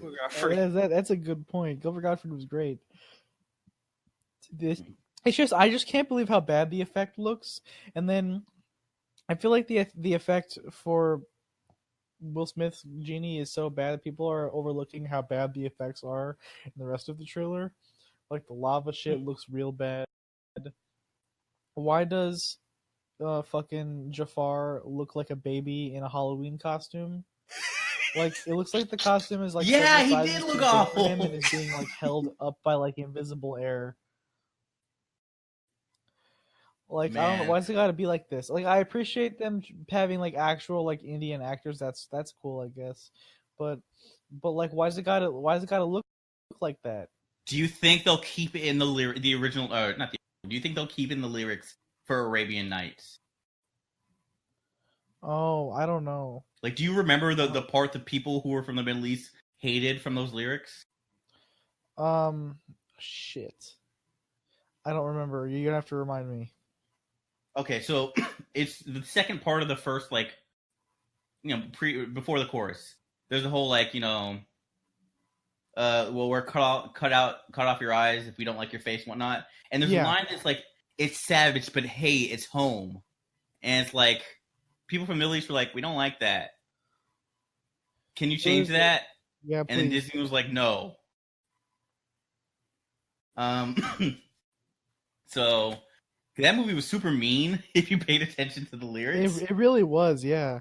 Fucking shoving Aladdin down.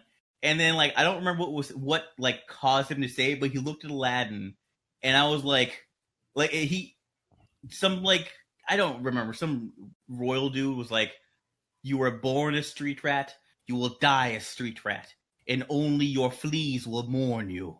I was like, little baby Claude was like, holy shit, that's rough. It seemed unnecessary. I forgot what else I was gonna say. It did look really bad. Jafar was hilarious. I remember laughing.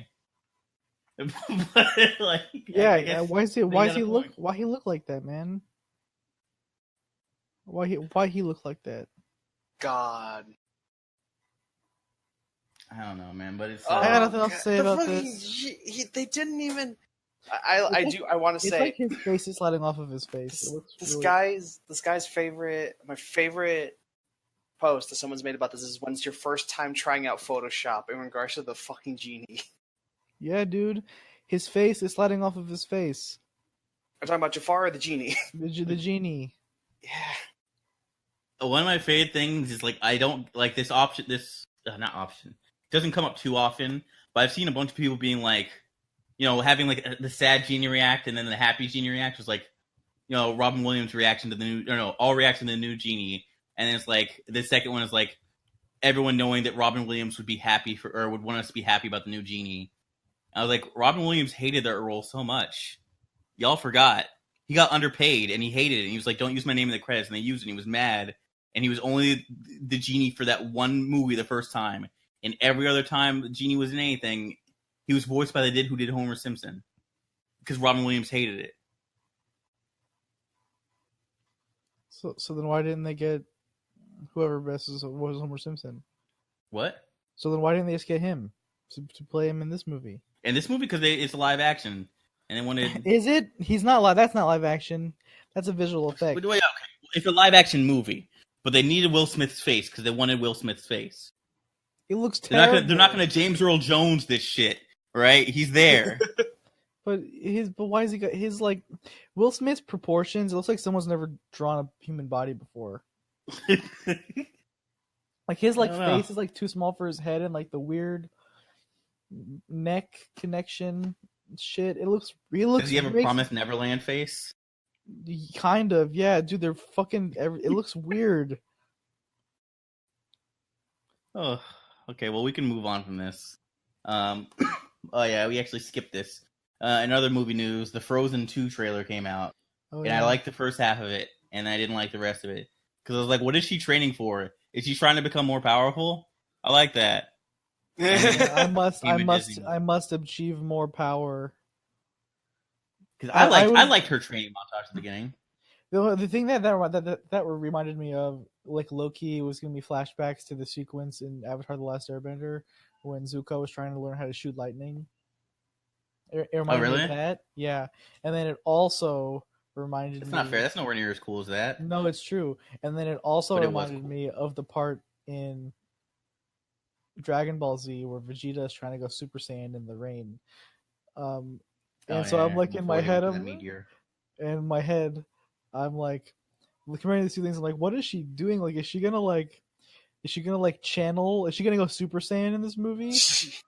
Seeing the training thing it's just making me think of Super Mario Galaxy when Mario has the frozen flower and he's just walking and it makes the little hexagon ice platforms. That's all I'm thinking of seeing this shit. She can already do that. Yeah. She's stupid powerful. But I don't know. I did like her training sequence. And then when they got to what the rest of the movie was, I was like, I don't care. I don't. Not that it's going to be bad. I'm not going to say it's going to be bad, but I couldn't care less. I didn't notice Olaf in that trailer, so that made me happy. He's there only in like that one shot where they're looking over like the autumn landscape or whatever. Because he's one of those characters where it's like I thought he was annoying / stupid. You know, I don't really find that thing endearing when it's done like that. My favorite part about Olaf was everyone getting super mad about the half-hour Olaf like special before Coco. No one was like, they complained so much about it, they removed it. And that's my favorite Olaf lore. That they had a half-hour thing to make people so mad they had to remove it from the theaters. Yeah, people, especially like Mexican people, were really mad. I remember specifically there was a lot of like what's the word I'm looking for? Backlash. Thank you. From people in South America, like that was like disproportionate. Of people in Mexico were fucking pissed. Like, what do they say? Are they specific? What were they pissed about? Because I think it was just you go to the movie because people were excited because it's like, yeah, finally, Pixar Disney movie about that's celebrating my culture. What is this fucking Frozen shit? Get it out of my face! Why is it so long? Get out of here with that. Fucking. It was like because Disney does do pre-movie like hey, here's a little short, and they announced that there would be an animated short. That shit was as long as an episode of Seinfeld. Like, why? Also, the shorts usually aren't connected to other properties. Usually, they're either like Disney proper characters like Mickey Mouse and Donald Duck and Goofy and shit, or they're completely original shorts that have no connection to anything, like Paperman, or fucking the one with the dogs. I forget what that one's called. The girl who's like falling in love with someone who lived nearby, or the dude? No, the dude who was super depressed. Was that not Paperman? Was that Paperman? Yeah, Paperman was the one where the guy's at like a train station. Yeah. Okay. Yep. That's it. Yeah, that one's really good. Yeah, it's a good one. Yeah. So like the fact that the Olaf short was like 30 minutes of advertisement, quote unquote short. Yeah, it was like a half-hour advertisement for the new Frozen ride at Epcot. And so God, that's so bad. People were mad. I'd be mad too. No representation. Yeah. But it's okay. Frozen 2 is back now with 100% more Let It Go's. I wonder, are they gonna try and do a Let It Go too? Like, what is it? I hope not. What's it gonna be like? How are they gonna do this? Like, how do you think this movie is gonna be tainted by by the popularity of the first movie and how people are sick of it now? I don't know. Because little girls still love Frozen. Yeah. Skylar, I want to bring up. This is a little bit of a history lesson I learned in my history of animation class, to attest to how tired people were hearing of Let It Go. In the old Lion King ride at Disney, way back when the bird, Zazu, I think that's his name, it's in like the little bone cage, he'd start singing "It's a Small World After All," because during the time period that was the most fucking song, and it drove everyone crazy. And that's why Scar would say, "No, stop!" Like, not now. Yeah, I remember. They replaced it with "Let It Go." In what? Oh, in the Lion King ride. Yes. Oh. He starts singing "Let It Go." No. That's pretty funny. That's how much they despise. That's how much. That's funny because at that point even fucking Disney is aware. That's what are your guys' favorite Disney songs, if you have one? I really like Hellfire from Hunter. Hellfire's really from what? Good. Bells of Hunchback of Notre Dame. Yeah. Okay. When Frollo's got the mega burn boner. When Frollo was like that. See, Hunchback of Notre Dame is fucked up for a kids movie because literally the plot of that movie hinges on Frollo wants to fuck Esmeralda so bad, and he's like, I can't because she's not white. And also, that's the plot of goddamn Little Mermaid. But continue. But no, but the it's a thing where like the villain, because like obviously like Ariel wants to fuck Eric really bad, and that's like the plot, right? Whatever. Yeah. But like the villain of this thing is like, I want to fuck this girl so bad, but I can't because she's not white enough, and also I'm a priest. And then he has this. No, he was just a judge. He wasn't even a priest. Oh, that's right. Yeah, He just believed so heavily in his, like, he was one of the religious types who truly believed they stand above everyone else because of his righteousness in religion. That the fact that he feels this way is like, no, I can't be this way. That's why the opening is Beata Maria, you know I'm so much purer than the common, weak, licentious crowd. Yeah. So tell me, why do I see her dancing there? Yeah, and like the whole song is like she's like, it's her fault because she's seducing him, and he like has the scarf in his hand. He's like smelling it and shit. And he tries to burn it in the fireplace, and then he can't. Yeah, he can't do no wrong, so he blames it on and there's like the people around him. And then there's like the fucking Organization 13 surrounding him when he's in the and he's being judged by fucking like all these Grim Reapers around him. It's like that song is intense. Yeah. That's why I'll say that one. I also love Be Prepared is really good also. Be Prepared is real quick back to that. What the Organization 13 are singing is Mea Culpa, which is my fault. Yeah. It's like, it's your fault. No, it's not. No, it's not. It's not my fault. It's not my fault. What? Then he actually blames God. He blames God and said God blames God, and then much stronger than the man. Yeah, and then he like lashes out at after that, and then he's like, it's her fault for being so hot. Fuck you. And then you'll be mine or everything will burn, and then he just like fucking comes right there and passes out. Pretty much. Damn. After that retrospective, I'm gonna give it to Hellfire 2. Yeah, Hellfire's fucking great. Fantastic villain song. I give props to the voice actor for that shit. Yeah. Mine, they're a tie for the same reason. You're Welcome from Moana that's a good song, because they're both a testament to arrogance, song. And I love it. Which song? You're Welcome, and what's Gaston's song called again? It's called Oh, Gaston. Yeah.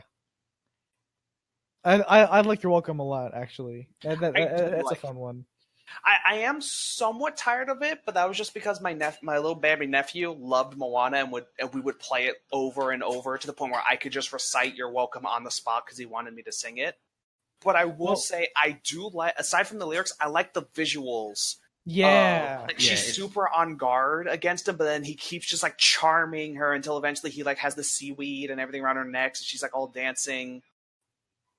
And then all his tattoos, like doing the stories from this thing, that was cool. Mm-hmm. It's great. What I also really like the villain song from that movie, like the crab guy.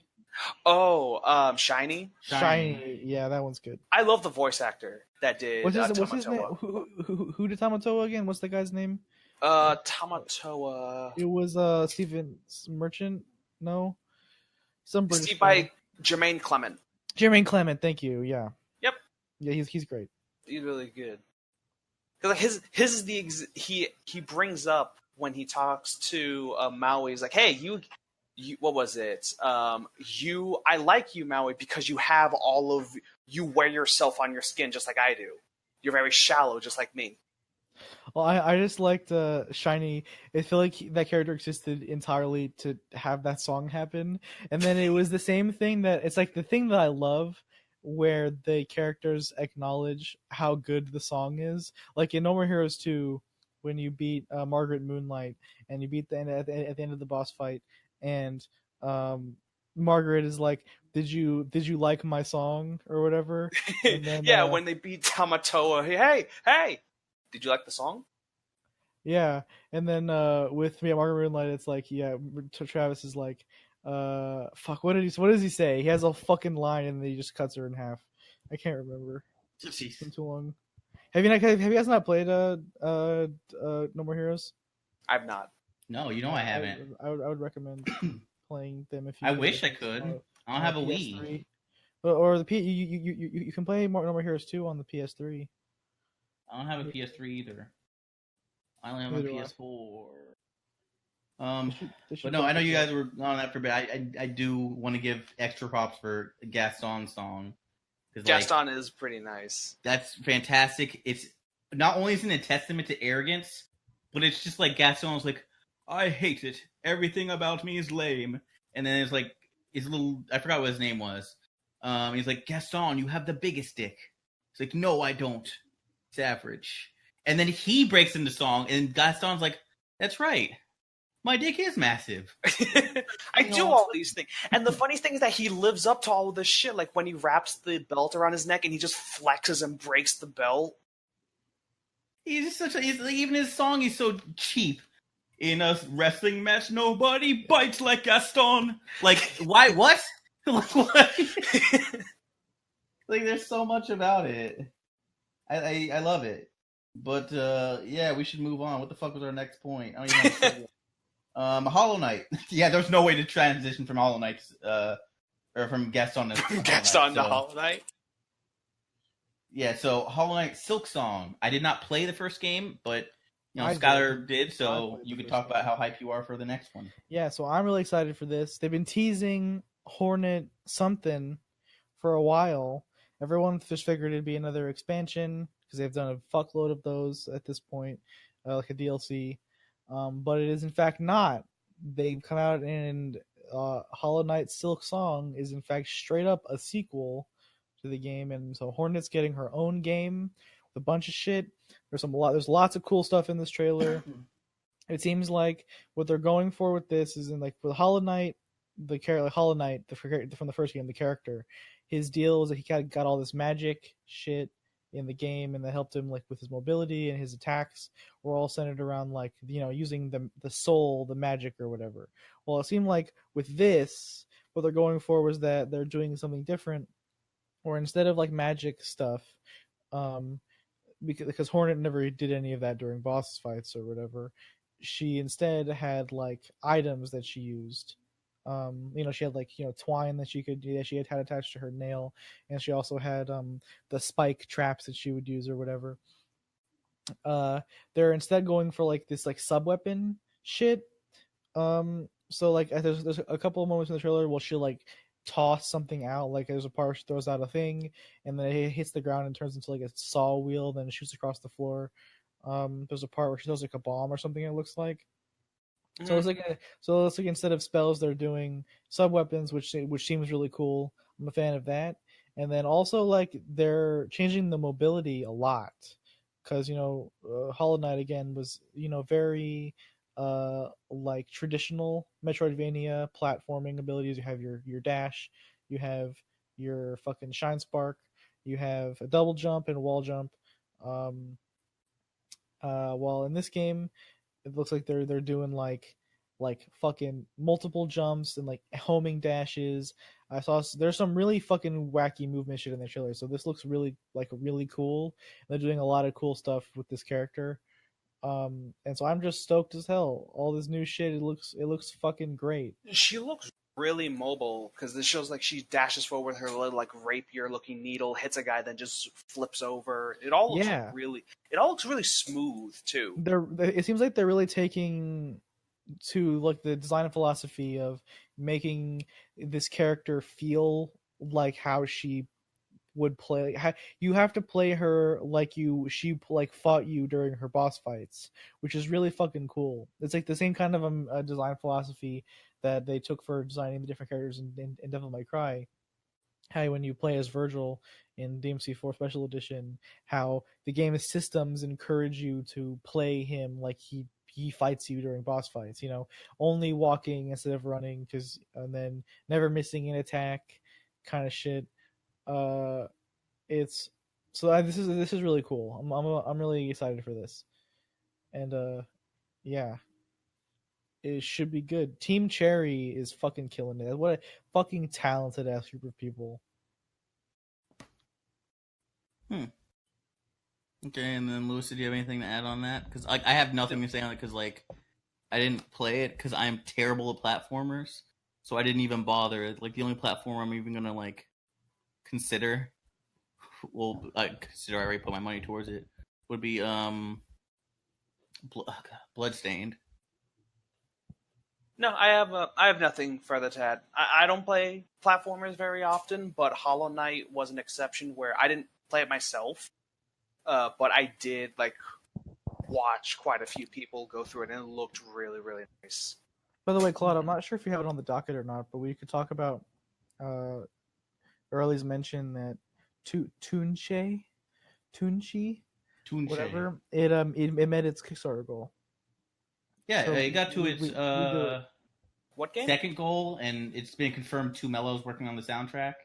Oh shit, I didn't see that. That's fucking hype. Yeah, they put out an email for backers. It's like, hey, 2 things. First off, thanks. We got our 2. All right, so the two, what was it? Stretch goals. That was what they're called. The 2 stretch goals they got, or number 1, there's like a challenge arena, and then 2, something called like Dark Champions or Dark Heroes, which just looks like Persona 4 Arena and Ultimax, like shadow versions of characters. But then also they're like, hey, not only did we reach these 2 things, but we're announcing that 2 Mellow will be working on the soundtrack. That's fucking hype. I didn't see that. Because I only ever read the backer emails when they say, like, this is for your backer kit. Please fill out the backer kit. Yeah, it's something they recently announced, so that's dope. I was going to ping you guys, but I was like, it's an email, so they both have seen it, because it went to everyone who backed the game. Yeah, I only read the backer emails because I feel like when they're important. Otherwise, I just want to know when I play the video game. I'll look at them. Like, some of them I'll pay more attention to than others. Like, depends on the game. Like for Indivisible, I don't read any of them because it's all just, look at this new character. I'm like, I'll just find out about the character when I play it. Once again, for me, it's depends. Like I was gonna say, The Good Life. If that was something like, okay, I don't care. I backed it because it looked like it wasn't gonna make it, and I want The Good Life to exist. That was where I stood there. But like, if it's like, hey, we have some more info for what's the game I'm looking forward to that I backed. What was the game coming out? Indivisible. Yeah. That one, I would be super psyched. Because, like, Naga Rider got me so hyped when I saw that. I look at every update they send. Too bad we still don't have a release date. Or even a quarter that is releasing. Yeah, but I mean, they're still working on it. They still put out updates so regularly that it's hard to be worried about that game's existence. They haven't put an update out in a couple months. Oh, that's right, yeah. Like, I mean, they've proven it with Skullgirls that, like, hey, even if they take a minute, you're getting something. And someone should add Mike Z right now because he's at Anime Ascension playing. Oh, is he? Here right now? He was on stream like 10 minutes ago playing his fucking whole Kais Potemkin. What's up with Indivisible? We gonna get Actually, both that and Bloodstained were supposed to come out the end of next year, got pushed back, and then we didn't get a date. At least now, because of Nintendo, for Bloodstained, we know what's coming out this summer. Or at least they're estimating this summer. I figured the game would be close to done, but they didn't want to deal with that tight release window. Because who on earth wants to compete with Red Dead? Yeah, nobody. Fools. And Nintendo, because they can manage it. Yeah, because they got... Smash had no reason to worry about that. Smash had no... Yeah, Smash is Smash.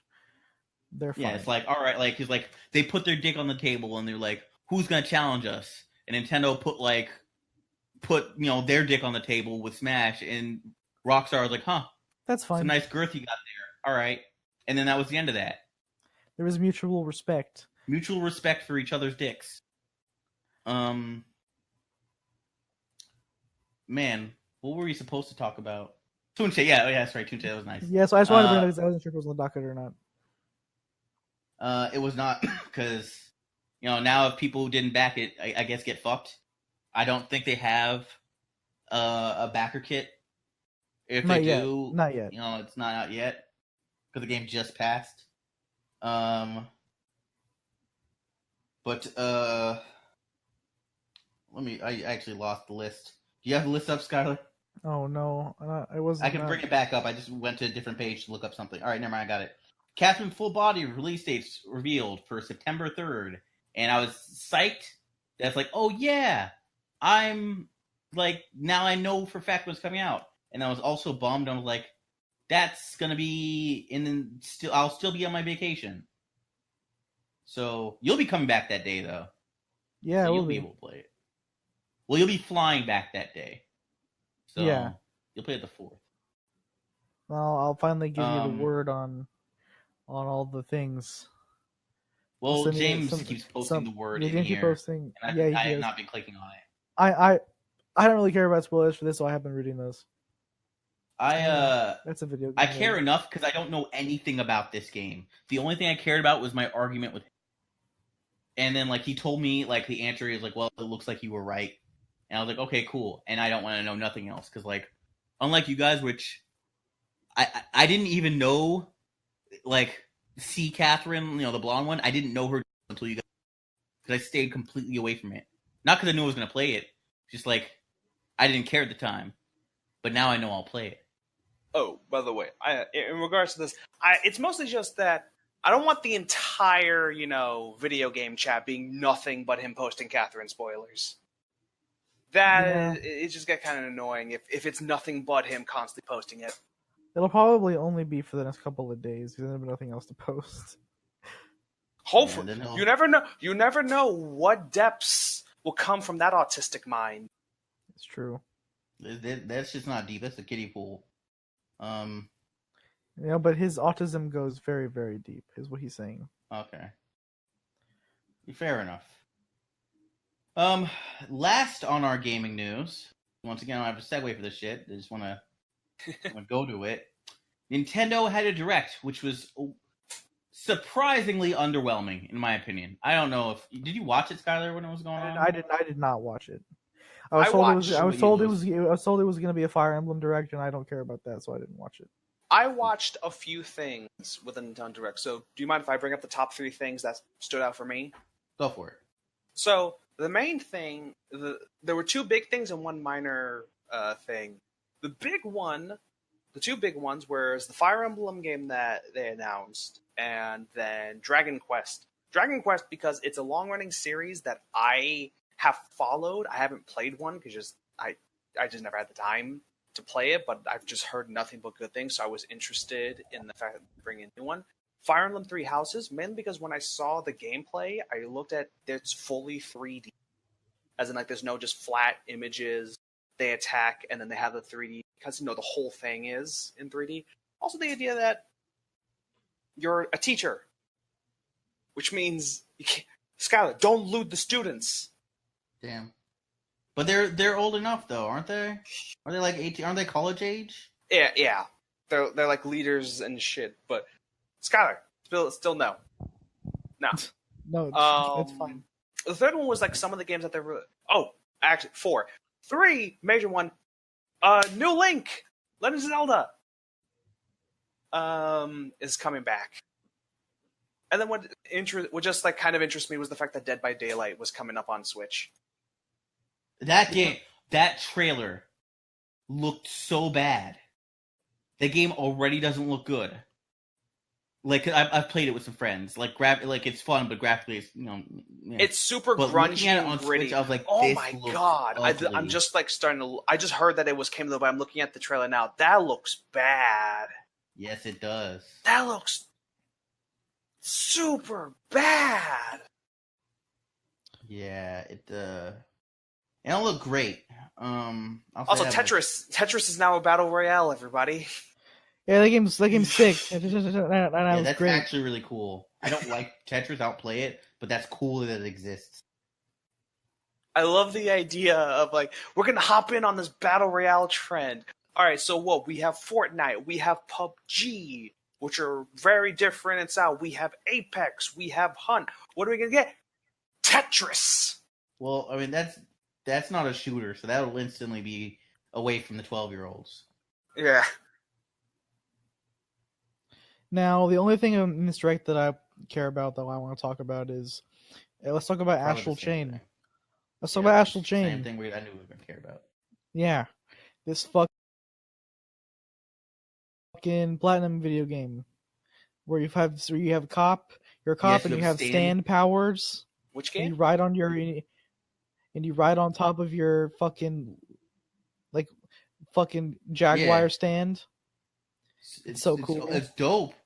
Like It when looks I was so like, cool. all right, what is this? That 'Cause trailer I had was no incredible. idea. It was like I forgot the first person who came up there. I don't remember the first person it said. I know the second one's Hideki Kamiya. I was like, what? Oh, wait, no. I think the first one was like character designs by I forgot his name. Zetman. But the dude who did designs who did Zetman, I was like, Zetman. Zetman's dope, cool. And then the second one was like, hey, now I remember. The second one was Hideki Kamiya. I was like, Yeah. oh.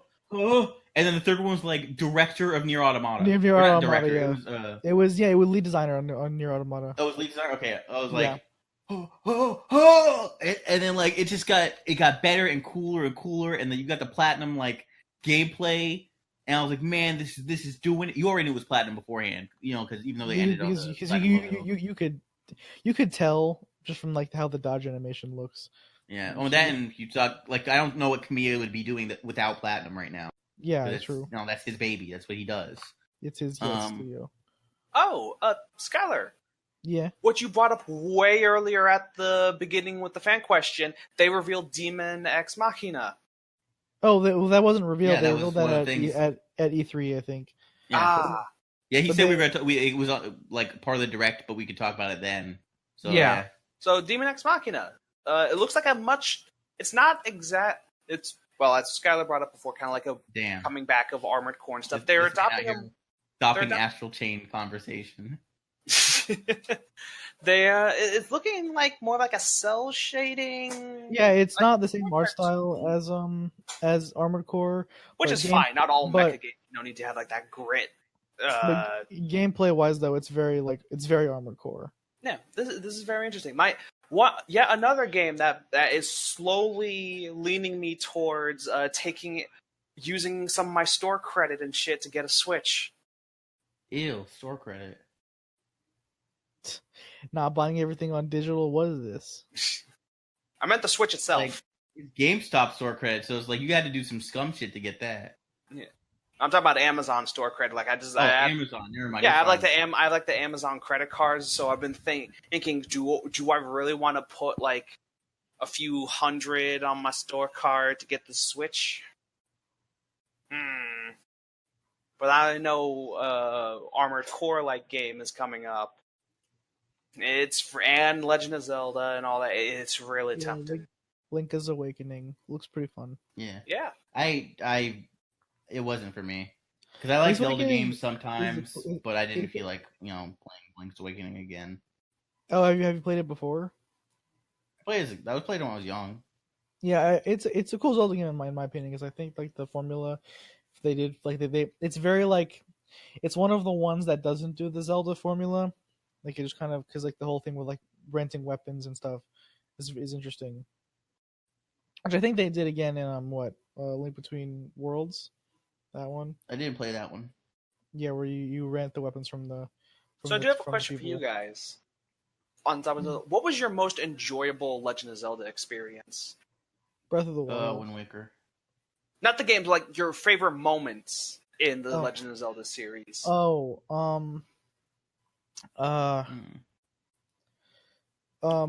realizing I could climb literally anything in Breath. Yeah, that was cool. I think it was like the moment in Breath of the Wild when I'm running down the thing and turn over and there's a giant fucking dragon in the sky. I'm like, what the fuck is that? And I run over to the dragon and it's like, this is a dragon. He's just here. And then I shot him with an arrow when Did you see the lightning dragon just flying through the sky by the mountain? Yeah. So that's super cool. I was like, Farosh. I saw him and I was like, yeah, what the fuck is this? He's just hanging out. Yeah, I was about to say you turn around and see a dragon, just what in oblivion is that? Yeah, it's fucking baller. That was a really cool moment. My favorite moment in all of Legend of Zelda is when my friend Brayden was playing the OG Legend of Zelda 2 on an emulator, and his connection was so bad that I had to help him play the game just because of how shit was going bad. So I had a guide up in one screen while he was Skyping me his screen. and I would try to Are you guide talking him. about Adventure of Link? Yes. Oh.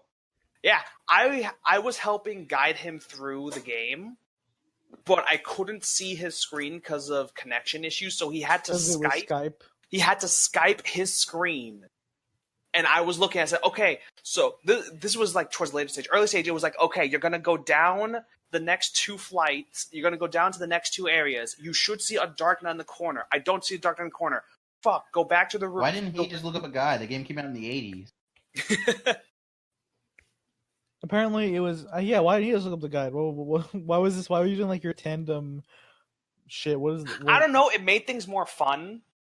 It was kind of like a keep talking, nobody explode sort of thing where I'm trying to relay information to him in like a funny way. And the funniest fucking scene was when, so for those who don't know, you had to get the Thunder Power in order to beat the Thunderbird, right?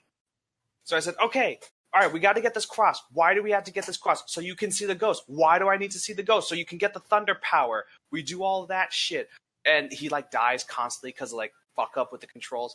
Do I really need the Thunder Power? I said, well, it doesn't have any clear purpose. Okay, goes on to the next area. Unless you want to beat the final boss. Son of a bitch! And then he goes back to get it. Yeah, fucking... I also really like dueling Ganondorf in Twilight Princess. Like, that whole final boss fight is fucking sick. That was really good. Yeah, and then like in the end, you're fighting him in the duel arena, and there's like the lightning clashing. It's so dramatic looking, and it's fucking cool. It's good shit. Yeah. Anyways, is there anything else you wanted to mention from the direct, Claude? No, that was it. Like Lewis mentioned my points, and then like Lewis also decided we were done talking about Astral Chain. But yeah, that was it. I'm sorry. I didn't mean to stop the thing with Astral Train. Oh, didn't you? I thought that was on purpose, because after I was like, wow, Lewis out here ending conversation on Astral Train. You laughed and then continued talking about Damon Ex Machina. I was like, all right, well. Like, I'm sorry. I guess that's what we're doing out here. I'm so sorry. I just got really excited. Because he's seen it, and I mean, it is like, yeah, it's like Armored Core. Armored Core is cool.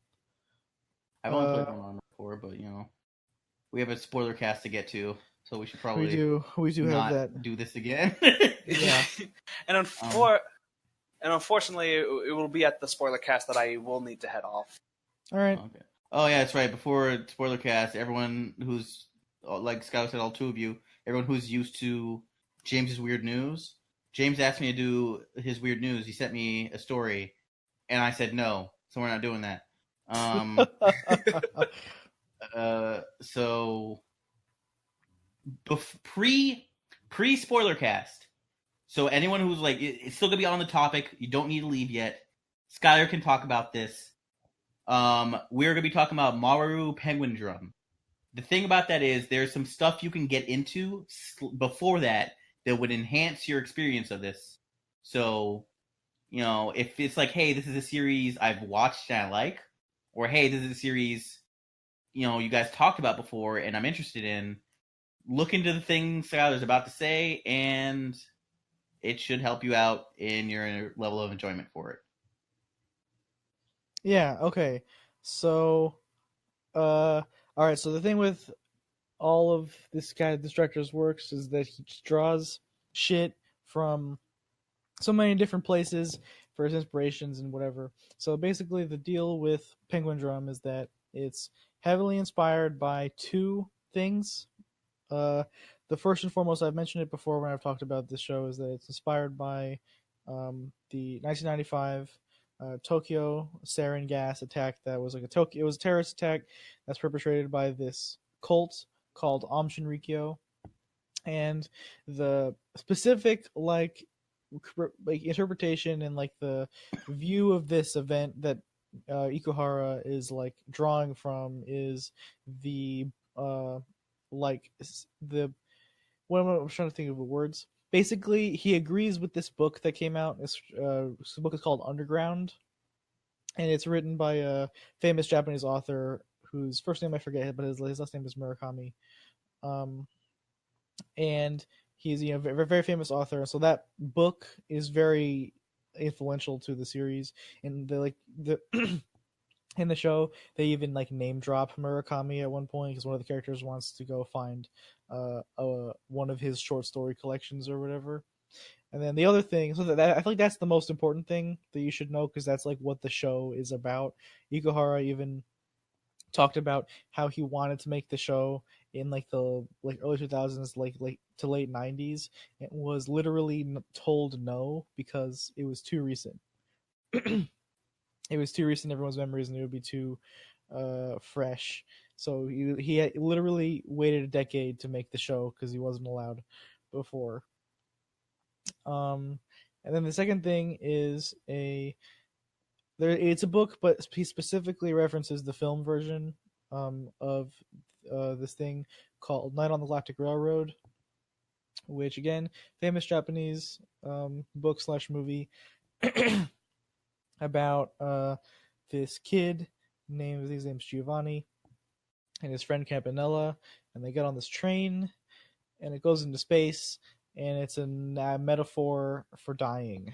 That's what the whole movie is about, accepting death in its various forms. And it's like super Christian, which is again, weird because Japan is not, mostly Christian.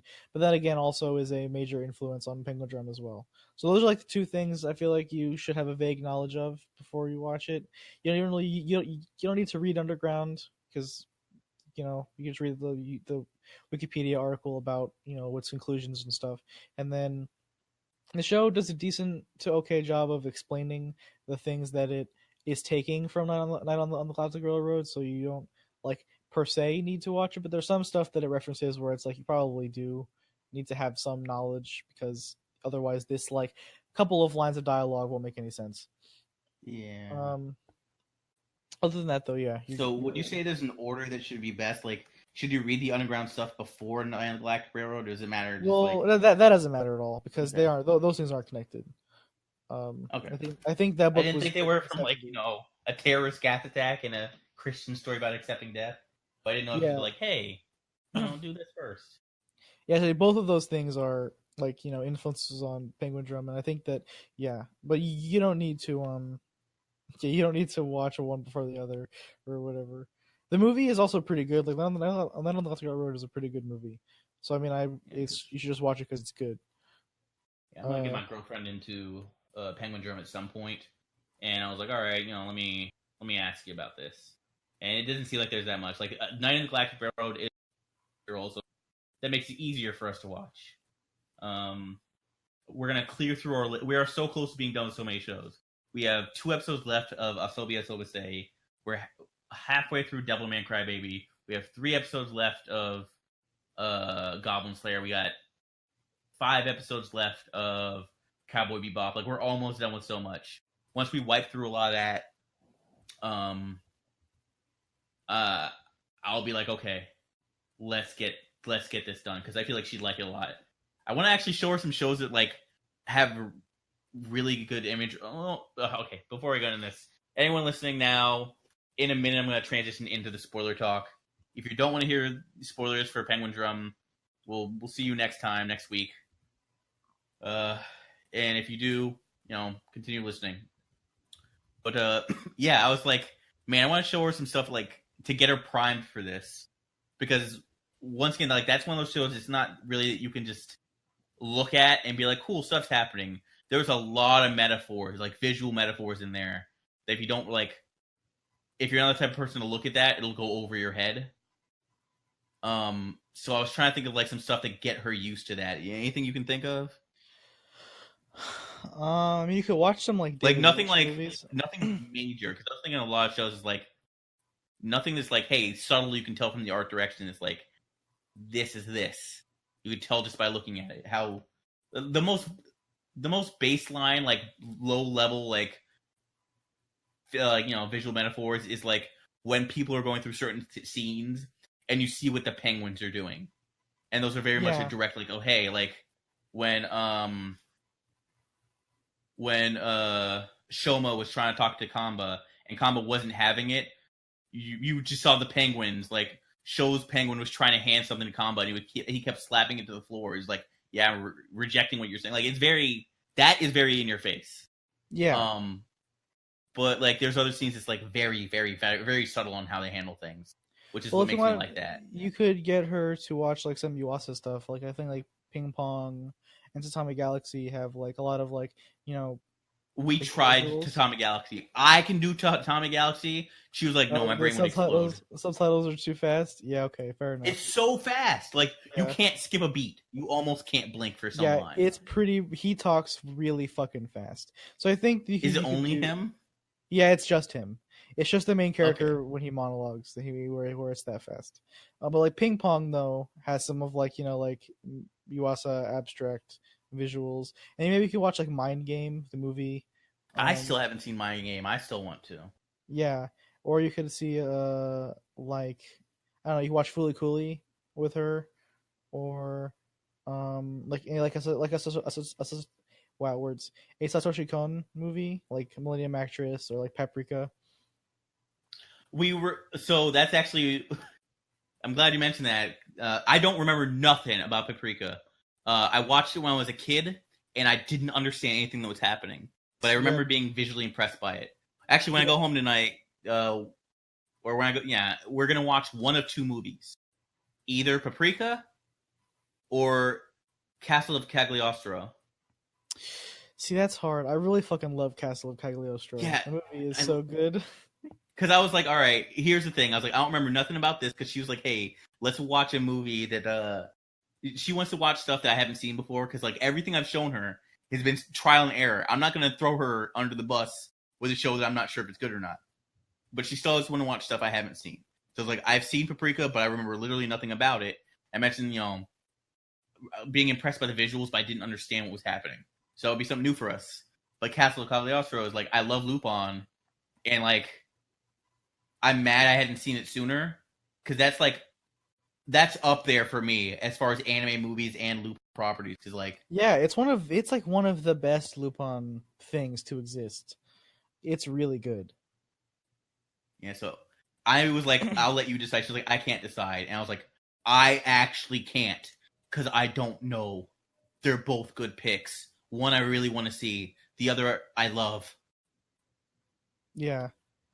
So okay, at least I have my list. I do have Ping Pong, and I do have Paprika. So I'll show her one of those things. We should probably get on to actual Spoilercast instead of like, we should. What's Claude's girlfriend gonna watch? Futzing around. So I mean, you just saw it. So how about you start us off on this? So it was a show that at first I had almost no interest in watching. Not because it wasn't good, but because, as you could probably tell from a lot of our dialogue here, James treats it like more than a meme. But there's a meme about Skylar liking little girls. It's not true. Cat's out of the bag. Surprise! Skylar doesn't like little girls. Well, I really hope that wasn't ever seriously considered. I think James seriously considered it. I think he memed to the point that he considered it. Well, that's a James thing, is that where he memes so hard that he actually starts believing the meme himself. Yeah, he's Schrodinger's cat with a lot of stuff. Not simultaneously dead and Schrodinger's alive, meme. But like, yeah, he's Schrodinger's meme. So there was a line you made. I don't remember what it was, but it was literally just, I don't know. I posted a GIF, I think, and it was of the transformation sequence. Or no, actually no. Actually, I remember what it was. It was, I posted a picture of my desk when I first moved into my dorm, and I have the Penguindrum art book on it, the one that has all the storyboards and shit on it, and the art that's on the cover is drawn by Shoko Nakamura, who did all the art for the EDs and stuff. Is like a image of Himari, and it's like one half of her is like her normal form, the other half of the one is the one where she's possessed by the hat. And it's sort of like in like a very like abstract kind of visual pattern or whatever. The like clothing is like being like wisped off of her like smoke on both sides or whatever, and it looks really nice. Like it's really good art.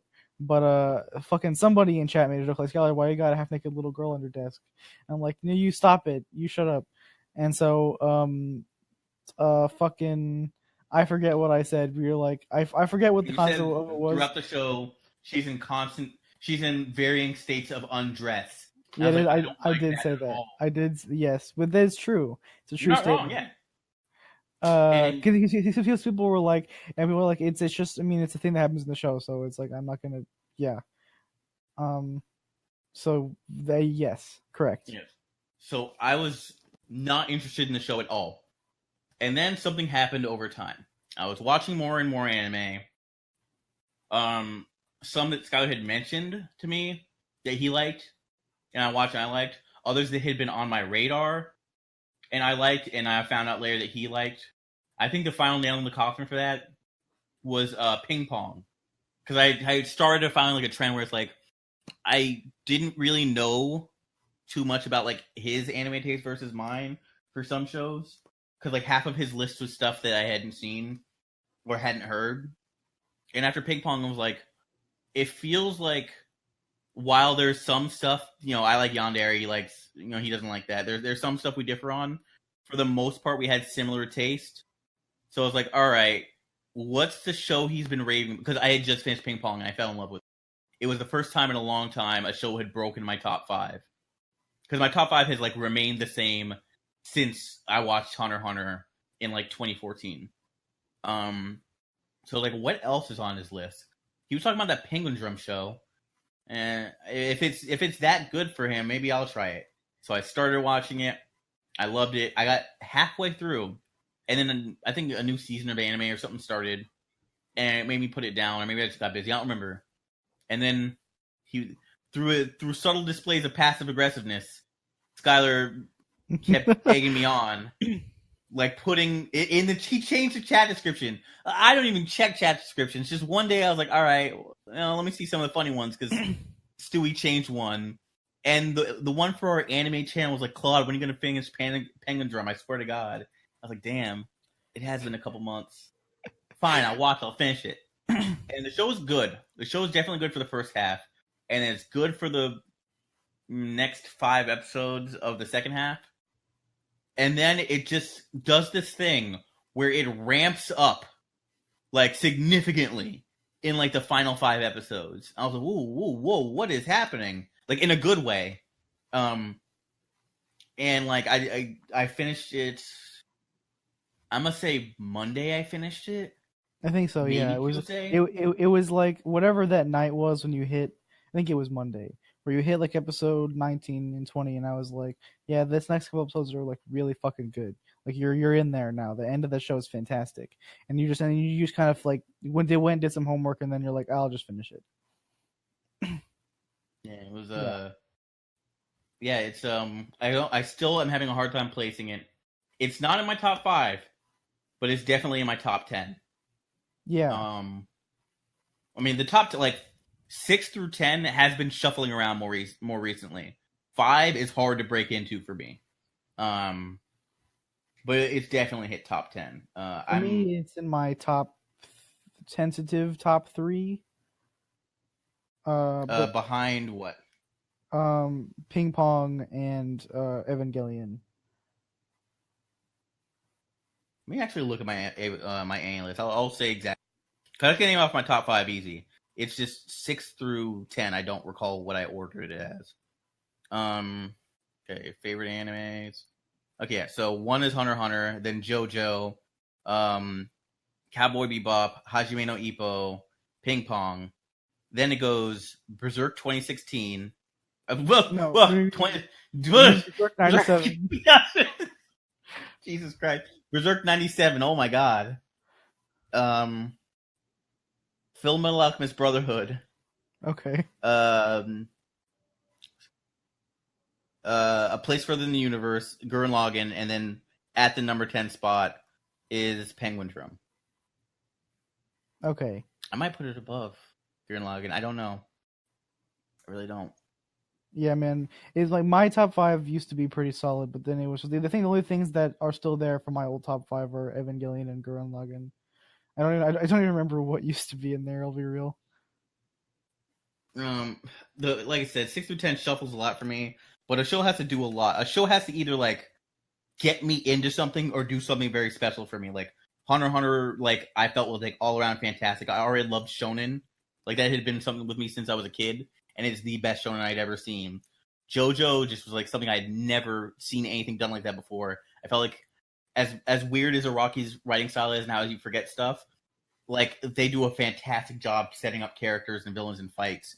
And I've always liked the idea of like, no, I'm not stronger than you, but I'm smarter than you, or I'm more clever. And not that like pseudo I'm more clever, like Code Geass, because I don't like that show. Yeah, it's not good. Cowboy Bebop is just classic. It's one of the first anime I got into that wasn't like a kids thing. It was very much like a no, we're being serious here. Ippo got me back into boxing, and then Ping Pong was just one of the most fantastic character stories I've ever seen, where I am happy with the ending of every single character. Yeah. Yes. Perfectly wrapped up ending. Amazing show. Yeah, but we should be. Well, I keep derailing, talking about not about Penguindrum specifically.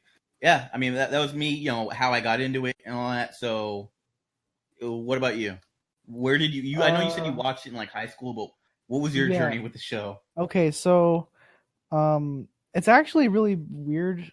Okay, so I learned of the show via Reddit, as kind of I did a lot of the things I did when I was getting into anime. I would browse our anime a lot and read comments and try to figure out what I should watch. And I remember very vividly there was a Reddit post. It's a very common Reddit post, I think, that you see on Reddit, which is like, name some shit. What's your favorite underwatched show? What's your show that you like that people haven't seen? Yada yada, whatever. So it was one of those threads pretty much, and I was like looking through it trying to find shit to watch. And some guy posted a comment that was like, I don't remember the exact comparison that he made, like what he said, but he basically said that he felt like Penguindrum was what Evangelion wanted to be. At the time, I was a big fan of Evangelion, so I was like, well, okay, that's like a big praise he just gave this thing, so I guess I'll look at it. And then someone else in the thread recommended it also. I was like, well, look at this thing. So now coming off of the show, I'm like, I have no idea what the fuck that guy is on about, because they're very different. Like, I don't understand like the comparison at all. But that was what got me to like put it on my radar. Basically, I know what this thing is now. And then I saw it was on Hulu, so I watched it on Hulu. Well, yes, and it was either when I had just graduated from high school or I had started my first semester of college. It was like one of those things. And so yeah, so I watched it on Hulu the first time, and at that time I was watching it, and I kind of had this experience where, like, I liked it, and I enjoyed the characters, and the animation and art was really nice, and I was into it, but I didn't quite like understand like what it was trying to say, I guess. And I didn't know any of the shit I mentioned before about like the historical context of what things that inspire the show or anything like that. So coming out of it, I was like, yeah, that was pretty good, but I didn't feel like I was like attached to it emotionally because I just didn't fully understand what it was going for. Like I didn't, for lack of a better word, I didn't get it, I guess. And so then in college, like about a year ago, I decided to rewatch it on a whim during finals week because I'd be like that, I guess. And so yeah, I just like I binged it during finals week. I think I finished it in like 4 days. And it was like my laptop broke during that time too, so I had to like find a way to stream, so like we watch it on the TV using my laptop because I had a dead monitor. Yeah.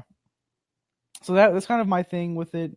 That's how I got into it. Also, my history, I guess, with the series. I've talked before about how, I'm a big fan of this director. I had seen Utena also before I had rewatched Penguindrum, and then seeing Utena and then coming away with literally the same impression of like, this show is pretty good, but I feel like I didn't get it.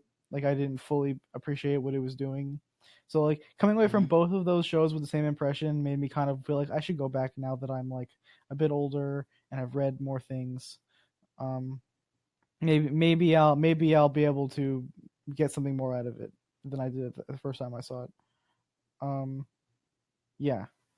So that's that. So do you want to like? So I want to structure. How do you want to structure this? You want to talk about the plot? You want to talk about How do you want to? Where do you want to take this? I didn't have like idea because it feels like we do something different each time depending on what you feel like doing. Yeah. Because I feel like a lot of times when you do like like long running shonen or like narrative focused shows, it's a lot easier to just talk about like the plot and go over and run down all the cool shit you want to talk about. This is not really one of those shows, so it depends how you want to take it, I guess. Fuck, I don't have anything specific in mind. We could just talk about different things we like really appreciate about it, like characters, our thoughts on them. It doesn't even matter. Mostly just like a discussion because it's not like you said, it's not like a long running show where it's like, okay, let's start with the Saiyan art or Saiyan saga and let's go to Frieza saga and all that. It's all right. Yeah, so you're on the train with me, right? And you're like, Himari is the most precious smile that's ever existed and must be protected at all costs. And you get that really early. You get that really quick. Dude, first episode immediately opens like that scene in the house, and yeah, that whole scene is like, oh no, because they immediately like play off the like initial scene where she's like on the thing talking about it's Himari Day. You said I can do whatever I want. We're going to the aquarium, and she's like, I don't know. It's it's really that whole scene where they eat breakfast is really cute, and it's whatever. And then they immediately are like, oh yeah, she's gonna die. She has the disease, the anime sickness, and you're like, okay, great, fantastic. Oh, so something I actually kind of breaking order for like how we were starting this because it came to mind now. The hat that was half of Momoka, right? Yes. There was two. Momoka didn't act like that, so why did she act like that? Oh, you mean the princess of the crystal or whatever? When she was in I didn't know what her name was. That's like an art book thing. The version of Himari that's in they're in like the subway or whatever. That's referred to as the princess of the crystal, is what they call that. Right, because the reason is like if that's half of Momoka, and Momoka is a precious girl, and Himari is the sweetest thing that's ever existed. Why does like Hat Himari, Princess in the Crystal, call people stupid bitches and say they'll never amount to anything? Well, and then the part where Sheila's taking pictures of the nurse lady or whatever, of the handler. Yeah, just staying over her, taking pictures because she was there creeping on her in the hospital. And she had okay, that's something I want to talk about first. What is your favorite goofy moment with her? I really like that one a lot, and then I also really like the part where she drinks all the milk to prove that she's not a human. Like, Himari's lactose intolerant. I can drink milk. I can drink all this milk. That's what you're doing. And they're like, oh, congrats, Himari. You practice on drinking milk and not getting sick. Okay, you think this is a game, bitch? Let's take this hat off. And then she gets real. I also really like the one where the girl was like spying. It's right before the moment where she has the camera, where she's spying on her through the window, and then Himari looks at the camera and has the sign that says survival strategy on it. Notepad. There's survival strategy. Yeah, there's also when they're like, yeah, we can get the diary, and we don't have to worry about that hat the hat anymore. And he's like, no, you still do. And then look up, and she's just eating takoyaki next to them. Yeah. Bro, that scene is great where they're like the cooking takoyaki. There's like I remember when I was watching it that I kept having to pause it because like look at all these faces. I gotta collect all the Himari faces in this scene. Yeah. So I guess so you're asking the question is why Himari's like that with the thing. I guess it's just that the whatever causes the bullshit is not like Momoka. Because the whole thing is like the hats are supposed to be like the halves of Momoka, sort of. Mm-hmm. But that's kind of like whatever. She has as like a thing and being like, it's just whatever. That has the Momoka. I don't think it's supposed to be that that Momoka possesses Himari though when she's in the hat. When the hat thing happens, it's just that that's like whatever personality that the hat has, I guess. Right. Like, because I wouldn't have ever assumed that, mainly because she is there with Ringo once. And I figured if that was Momoka, you'd get some dialogue instead of her calling her a stupid bitch. Yeah, because if it was Momoka, why would she hate her own sister with such violence? Like, because the hat despises Ringo. She does not like her at all. Yeah, so I don't think that's ever fully explained. If it is, it's probably an art book or something. But I'm pretty sure it's just like the whatever personality that the hat has, because it's just kind of like an entity that's like, I'll do this magic shit for you. And it's kind of like, I don't know. And then the two hats end up being like Momoka's because it's a thing where Momoka split herself into two halves or some shit, but then it was those two halves Momoka were also did half of her did her spell, but Sanetoshi put a sticker because Sanetoshi also knew magic. Right. That's right. And he was like, nah, you're doing half your spell. You're getting fucked up too. Yeah. And they both got split. But he became like a ghost for a curse. Yeah. And she became two hats. Yeah, so he became the two rabbits, right? That was the thing. And then she became the penguin hats. Did he become the two rabbits? Yeah, I the think two rabbits were like something about a callback to that story of the god and a curse. Well, I think it was both. I think it was both. Because if I remember correctly, in that scene, you see like after the spell happens that he just turns into the two rabbits. I'm gonna be remembering it because it's been a year since I've seen it. I believe that does happen. Yeah, some of those details, yeah, but yeah, yeah. So I'm pretty sure the two rabbits are just supposed to be like his physical-ish form, I guess. But it's also like that shit doesn't matter, really. Like that technical shit doesn't matter. Yukara doesn't care about any of that. So like, what are some aspects of the show that you think were, cool? Like things that really stuck out to you as being memorable, like just in general, the way the show, carried itself, I guess. On a less serious note, I love the gags with the survival strategy. Mm-hmm. When they got there and like up to a certain point, the reaction was like the and then they got to a certain point where like, okay, we get it. Can you give us our sister back? Or we don't need, like, I do like that. I do love, like, even though I don't understand what she is 100%. But I do love how goofy and sometimes serious. What did you say she's called? The Princess of the Princess of the Crystal. Princess of the Crystal. I'm probably not going to remember that for some reason. It's weird that it's only in the art book and she's never addressed. Yeah, she's never called that in the show. But it's like, as I forget where the name officially comes from. Maybe it's like in the credits or something. But that is what she's called. Like that's what it calls her on the Nendoroid that I have.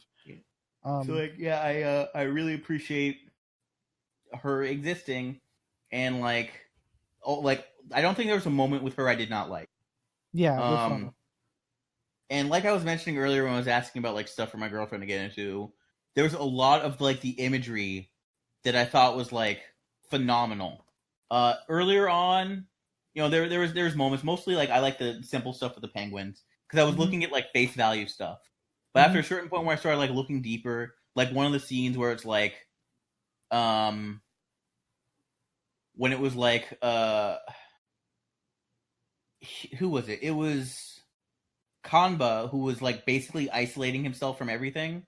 Mm-hmm. And he was walking off, and Himari was trying to chase after him. And when she's running down the hallway, there's a specific angle you're seeing it where it's like the lights are set up like a prison, like the way like there's lights and penguins like in the lights because penguins are the theme. And like when she's running, you can see like front and center, like from how the lights are set up, it looks like a prison cell and a penguin inside of it. So it was like, okay, like how like, and you get to see some imagery with him being in a prison cell next to Shoma. So it's like stuff like that. I was like, okay, let me look a little bit closer. And there, Yeah. like, it's just filled with stuff like that, where it's like, if you pay close enough attention, like, this is very representative of like what characters are doing or going through. And I found that very interesting. Like that shit blows my mind when they do it well, and that show does it fantastic. My favorite scene of which is probably the last episode when they are in like whatever that dimension is, the crystal, I guess. And it's the siblings, pseudo siblings, but siblings. And it starts with Himari, and like you said, it's like, you know, the way she was taking off her clothes when she was like just going down the stairs, and said she's going when up she's the walking stairs. up the stairs, yeah. Yeah, and like she's getting cut, and they reference the like her being cut and whatnot to like their own like pain and like not failures. I don't remember what the other word they used to call it was. And you see Himari getting cut up, and like, you know, the clothes coming off like she was when she was walking down the stairs. You see it happening with Shoma, and you had gotten some lines. What was her name? From Misako. You got some lines from Misako about like how like he is holding it all in. They're the only ones who can save him. And when she finally gets to him, like, it, unlike her in Shoma, where it's like, okay, yeah, there's some cuts and you see like, you know, quote unquote blood. It's like the little penguin symbols, but Yeah, all the punishments they kept in or whatever. Punishments. There we go. Thank you. Yeah. I knew it wasn't pain. I knew it was something else. It was Yeah. punishment. And like he is just exploding out of him. Like, where before it's like, hey, you got cut and it was like an arterial spray. It's like, no, it's like there's multiple fire hoses, and he is screaming at the top of his lungs. And he's been so closed off from everyone since the beginning, you didn't really understand like how much it was affecting him. You just heard other people saying it affected him, which I liked a lot. He did a really good job of hiding that, and like it was a great payoff when you actually see how it was affecting him. Like, so scenes like that, I don't think I will ever forget, and I love them. Yeah, I think in like a broader sense, I'm a big fan of. So Ikuhara does this thing that I think is really interesting. I really like the way that he does it, because it's like, because he does it in every show that he's done that I've seen so far, but he does it differently in all of them. So he really likes this idea of like juxtaposing, of juxtaposing real life with like a fantastical version of real life. In Utena, it's different in the sense where it's like the idea of the world that the world that the characters inhabit is supposed to be like an idealized like shoujo manga version of real life, and then you juxtapose that with like the like magic shit that happens with Akio, and then the castle and all that whatever. And so then at the end of the series they like completely like reject the false reality of the show and go into the real world, whatever here. So that's the thing. But in Penguindrum, it's much more like overt, because there's so much emphasis placed on Tokyo and like real life locations in Tokyo. Like whenever they go change locations in the series, there is a fucking subway ticker that shows you where they're going, what line they're taking. They went from this district to this district, and there's the sound effect that plays is the sound effect that plays when you're on a Japanese subway train. And there's always an establishing shot of a real life location in that place you're going to. I think I mentioned we're going to take a trip to Japan, and one of the things I wanted to see was I wanted to go see that statue. It's in Ikebukuro of like the two people that are like inverted or whatever. Like, yeah, I remember that from like where like he goes underground. Yeah, with Masako. Yeah, that statue. It's outside like a shopping center in Ikebukuro. And so then you juxtapose that, like those, obvious, real life things with shit like the child broiler and like the child broiler's fucked up. Fantastical things like the subway shit and like and then you even kind of see it with like the house the characters live in is like a shack basically that is on the side of the road but has very clearly been painted to look out of place in its environment. And I think that that's really cool because it's kind of like this thing where Ikuhara he talked about it with Utena, and he mentioned it again with Penguindrum, that he really his thing when he writes characters is he really wants to write to make you understand people that society would deem as being wrong. Something that people would look at them and society be like, no, that's bad. You should stop doing that.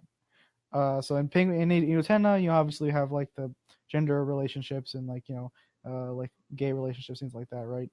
And then in Penguindrum, it is the family relationship, and that is very let's just say not standard. That is not a normal family relationship, and the show kind of acknowledges that at multiple points as being like they're playing like a facsimile of a family.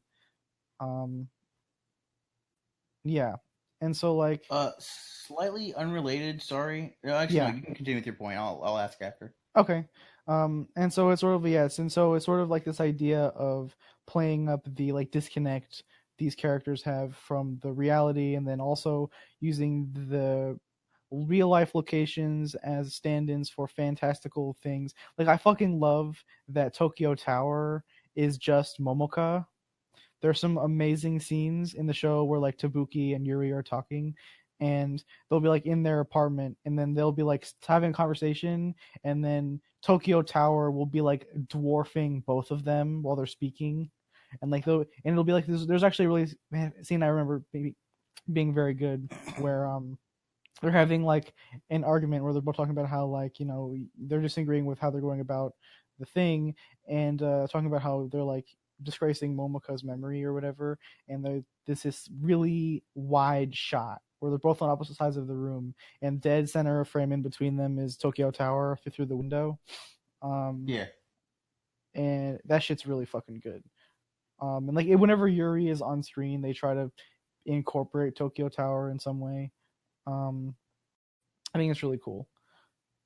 And so yeah, so just like the way that he sort of plays with real life locations and reality is really really interesting to me. I really like that part of the show.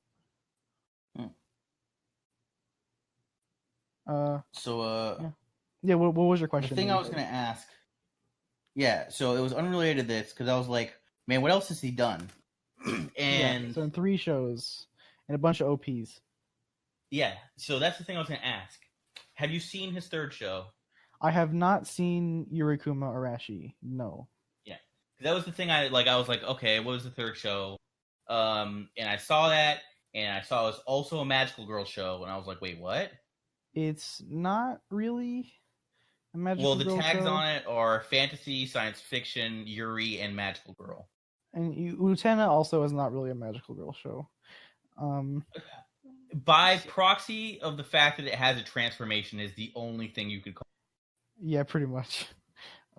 Actually, looking at the tags on Utena, all I'm seeing is fantasy, romance, Yuri, which is not wrong. Yeah. Yeah, so, I mean, so the thing with Yurikuma Arashi, I haven't seen it all the way through. I've seen I've seen the first 3-4 episodes of it. So essentially what it is, from what I understand, it was a troubled production, and it was shorter than it was supposed to be, and he didn't get back a lot of the staff that he got on Penguindrum, so it was just kind of rough. So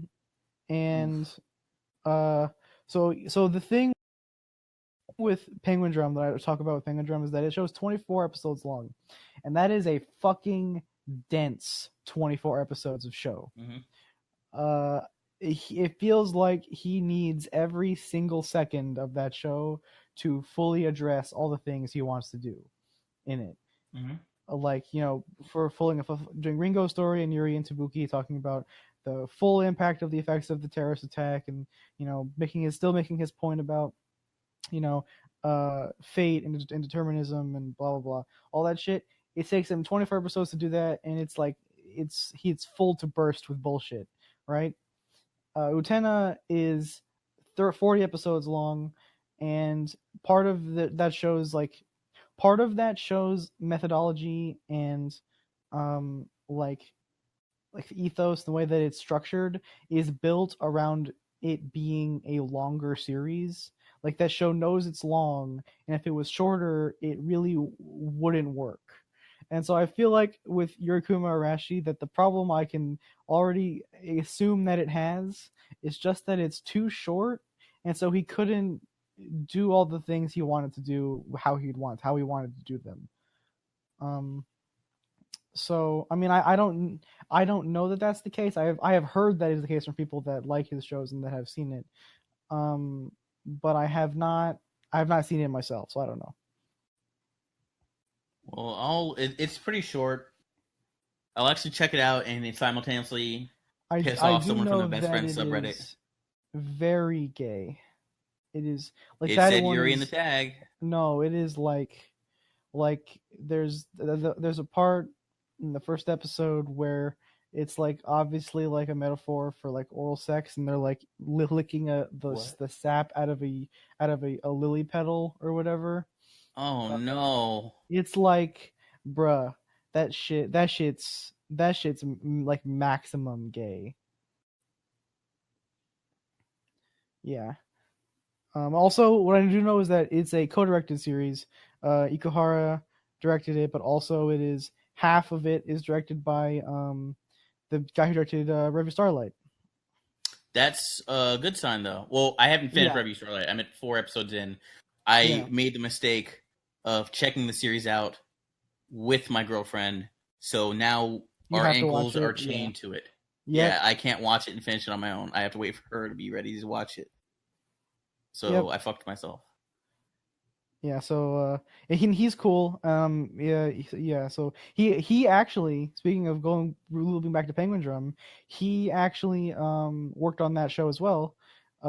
He was a episode director on a bunch of episodes.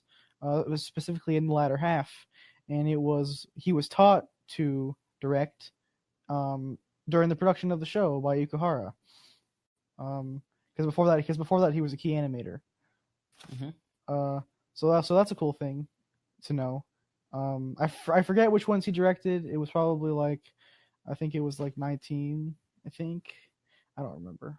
But yeah, he was apparently principal director on a lot of shit later in the show, and Ikuhara was very impressed with him. What was I gonna ask? So for you, do you have Okay, this is someone we talked about briefly, but we didn't really talk about it. Because I was like, I've never got such an ominous feeling by a character so immediately as I did Sanetoshi. What were your thoughts as far as him going? Okay, so the first time I saw the show, you look at him and he's like in the OP, and you're like, this dude's sinister. This guy's a thing. I remember when I saw the show the first time, when I got to episode 9, I think it's his first appearance, right? He was sort of like, I was like a thing where I didn't think he would be the villain. I thought he was going to be like a rogue agent type character that would show up and give like cryptic bullshits to characters, and then I wasn't sure who the villain would be. But coming around watching it again, he just reminds me so much of Akio from Utena. And it's just like, you can definitely see that it's like, again, you have the villain of both shows as kind of like this charming character that is like this stand-in for like a perceived societal ill, like where Sanetoshi talks about the how people are in their boxes and they can't escape kind of shit. And he's supposed to be like this idea of this, like, this problem that society has being that what he says, right? Because the show doesn't entirely think that he's wrong when he's in his thing, but at the same time, it's also like, bro, why you got to be like this? Like you're wow, words. You're going about this in the most wrong way possible. Kind of like you're gotta fuck this earth. Yeah. So I forgot where I was going with that. Oh yeah, so it's very similar with Akio, where Akio is like positioned as wrong, but he's also thought of in a way where it's like, you really can't not have people like this. Like he's like not this is not good in a pure sense, but also it's like you can't have this guy and just you can't not have this. And there's in his outlook is not entirely wrong or bad. Which I think is interesting. So I think it's very similar how Santoshi was handled. Did you have a favorite episode? What was your favorite episode? Either 9 or 21. Yeah, those are good. 21 was which one? Not 21, 24. 24? Yeah, I'd say mine is either 9 or 20. I really like 20 a lot. Fucking episode 9 is incredibly good. That one, by the way, that episode was a solo effort. It was directed, storyboarded, and solo key animated by one person whose name I don't remember. Something Takeuchi. I'm gonna look up real quick. And this is a guy that is Ikuhara's new show with Mappa, Sarazanmai. He is co-director on it. So, the guy that directed episode 9 is co-directing this thing with Ikuhara, and he also worked on a bunch of Shaft shows. So he's like art director on all the Monogatari series, and he also is the guy that designed the visual style of the Kyuzo Monogatari movies. So that's cool. Is it Nobuyuki Takeuchi? I think.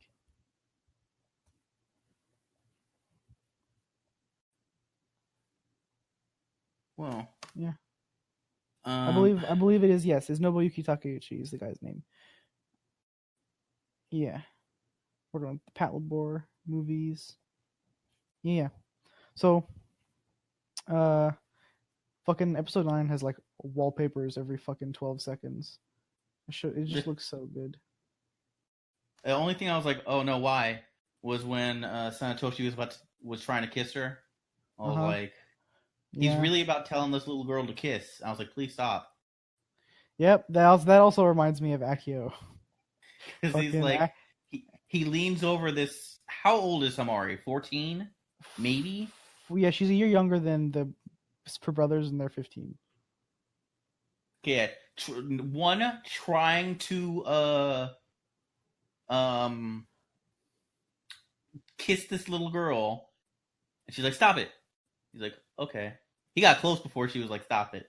And then the second time when they're having a conversation, he was like, no, I want something special. It's like, nah, just kiss all the time. You can get like 1,000,000 kisses. I'm like, Santoshi, please. I actually really like that scene where she's talking about like, feeling like if she doesn't know if she should chase after the people that she cares about or whatever. And he's talking about how like, there's a difference between kisses. The normal kisses, and then you have like the like small cuts versus the ones that you like drown in or whatever. I think that was really interesting because they also have like I forget there's like I forget what the book is. There's a scene in the foreground of that. It cuts to the rabbits and they're reading this book. I forget what it is though. Now it's been a long time. But I remember that being like. I don't remember either. It being I like that caught my attention, but I don't remember what it was. Yeah, it was like relevant to the scene that was happening. I actually forget. Yeah, and I remember that scene it's good because it's really interesting because of how her comments and his comments, the advice that he gives her, are both reflected in her relationship with not only Shoma but also Kanba, right? Because you're watching it and you immediately can relate what she's talking about to her feelings for Shoma because she's in love with Shoma. But then it's her soulmate. Yeah, but then also she's like worried about Kanba, so she has like the two halves of that conversation of being like wanting to pursue her feelings for Shoma, but also at the same time wanting to like be there for Kanba, who is having a very very different. It's a very two very different interpretations of the meaning of that conversation, and they both of them apply to both different characters. I think that was really it's just very well done. Yeah. Let's see. So anything else you got? Huh? Says, is there anything else that you got? I'm sure I could think of some things. One thing which I thought the conversation was funny in the chat, but it was a DM, so might as well put it here. Is you said the show was guaranteed too big brain for James? Yeah, I did say that. Now, with him saying, because he was like, "Yeah, you can do a spoiler cast. It's going to be a while before I watch it." What areas do you think that he are going to go over, since you know the subtleties of his autism better than? I don't think that.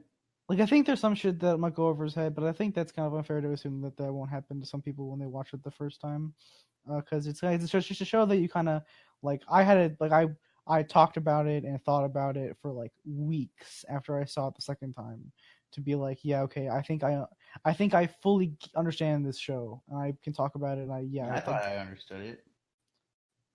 Well, okay, so there's when I think when people talk about Ikuhara shows, there's the two halves of his of when you're talking about like the show. So you have like your surface level plot and themes, and so this is what the work is about, like on a standalone level, right? This is the work in a vacuum with its themes and all that shit. With and then you have your like upper level, like this is the point he's trying to make about like the larger, more broad, more weirdly like specific point he's trying to make about society that is usually also like very intrinsically linked in the things that he reads and watches, and also like tied into like Japanese politics and stuff like that.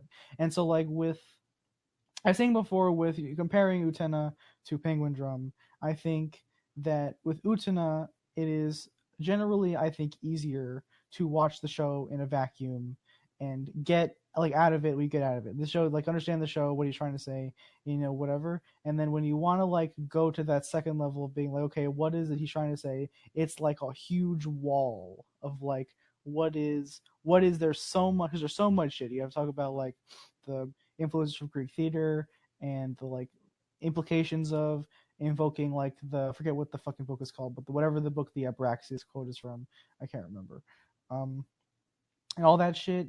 And then so there's that, and then with Penguindrum, I feel like it's slightly more difficult for the average person to watch it with no context on anything and get out of it what I think would be like, I don't think they get as much out of it, is what I'm trying to say, because like I feel like the show relies a lot on its like political context and stuff of like of especially the terrorist attack. I think that's incredibly important to know about.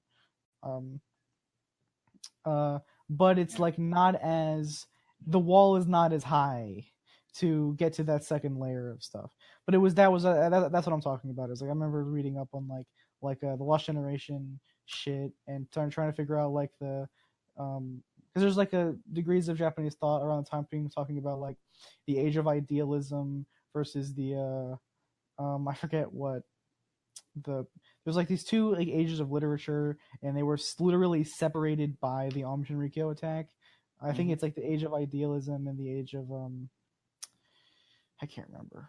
It's been a bit, but yeah. So I like kind of getting into that shit. In fact, I'm in a server with a guy who runs a YouTube channel actually, he's a college professor, and he's going for his doctorate right now, and his doctorate his doctorate is in media studies, and his focus for his thesis is specifically he's talking about Japanese apocalypticism, and it is basing itself around the Aum Shinrikyo attack as like the focal point of like the major thing he's talking about, right?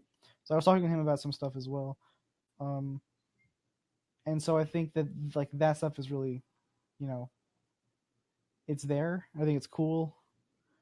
And yeah, so I think at that point it's like that stuff, requires conversation and reading and all that shit. I think most of the time when James gets into something, and he usually comes across with like takes that are generally about him.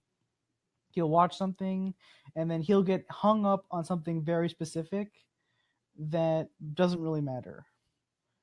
like there's the specific thing. Remember how conversation we had about Walk On Girl, where he was very he had this weird hang up on the thing where because the main character was the way like the way he was at the beginning, he just didn't believe that he deserved to be redeemed at all, which is really and so even despite the fact that he understood the errors of his mind. Yes. So that was the basis of his conversation, was that he was just like, I don't think the main character should be rewarded in any sense narratively at the end because he was like the way he was at the beginning, which is just, and that's the thing. So I think that there might be some shit like that with Penguindrum where he'll watch it and be like, and how he didn't like how in Summer Wars at the end they got together because he felt like it was forced. Yeah. It's just something like that, like where it's just like that, you know, a generally inconsequential aspect of the story that it just kind of clouds his entire opinion on the thing.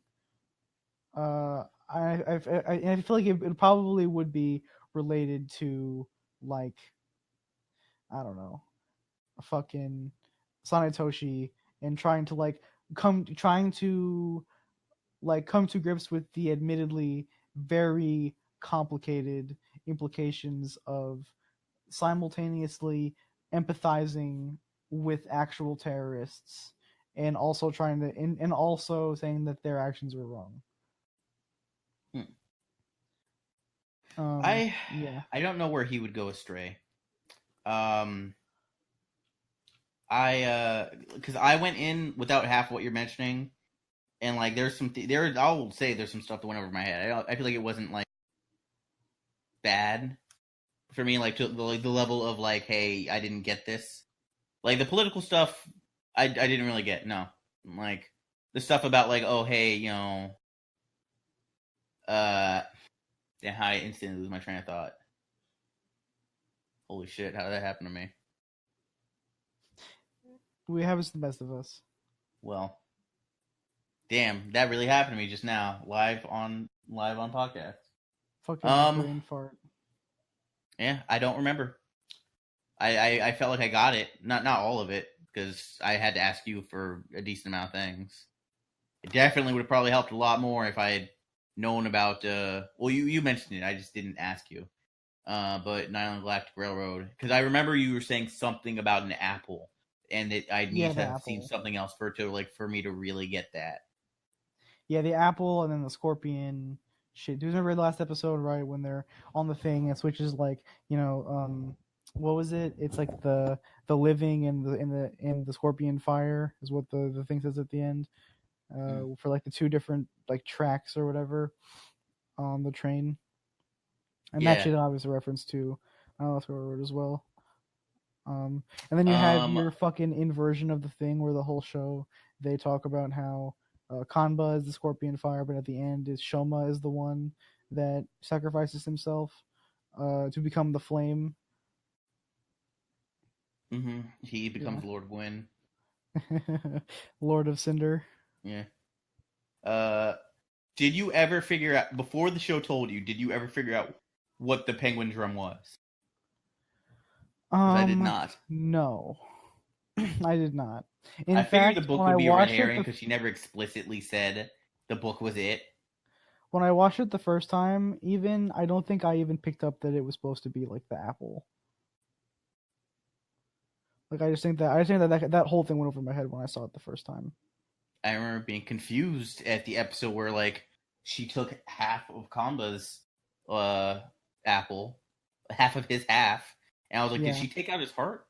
Because it's not clear what she's doing at the time. Yeah, when she takes out the thing at the beginning of the show.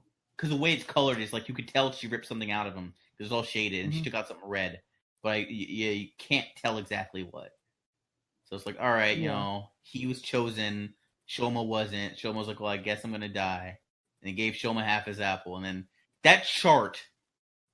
Woo boy, that chart. That fucking chart is the thing. Yeah. I think, well, the apple has some interesting shit, too, because you could talk about how, like, the apple represents, like, sacrifice, right? As well. Yeah, and then so there's all the times when you see the apple and it has the sticker on it has a different symbol on it. So like when Shoma gives the apple to Himari in episode 20, it has the Kika Group logo on it because I think that's supposed to represent like their family. But then when Kanba is given the apple they then give to Himari in episode like 13, I think, it has a picture of the ampule on it that Sanetoshi gives. So it's like a whole thing. So it's sort of like there's a different party and action that is associated with them that has the different symbols on them. And so there's fucking so much shit going on in this I did find show. it weird, unless it's like a symbolism thing. I did find it weird that when Himari went into the abandoned building, that like you saw like Kanba in all the time with his parents. Like she just found it. No, she found it. Oh, so it couldn't have been a thing because two different people stumbled upon it. She found it. She's like, "Oh shit!" and you didn't see what it was. And then you got was it Tabuki Yuri and right? Yuri, I don't remember his name. The teacher. Tabuki is his name. Tabuki. You see the two of them stumble upon it, and it's like you have the skeletons there. And at first I was like, well, how's no one seen that yet? Has the building been abandoned? No one entered it in the last 10 years? 14 years. No. She was born. Himari was Rigo born. was born. Yeah. When that happened. So, yeah, it has been 14 years. I found that weird, but I'm like, I'm not going to nitpick that shit. I think, love the fact of the jealous lover coming back. Oh, yeah. Which, by the way, that's a thing. Okay, so that's a thing. So, I didn't pick up on the first things I didn't know about any of this shit. I was thinking about it in retrospect after watching review, is that fucking Yuri is a Takarazuka review actress, and that is her Otomayaku, and that's like the whole thing, right? Is that you have your Otomayaku and your Musumeyaku, and they're in a relationship, and so like that's like a fucking what just happened is like a fucking what do you call it? What's the word? The whole like spurned lover coming back to like kill him or whatever. That's like they're almost like just taking the piss out of fucking like your review like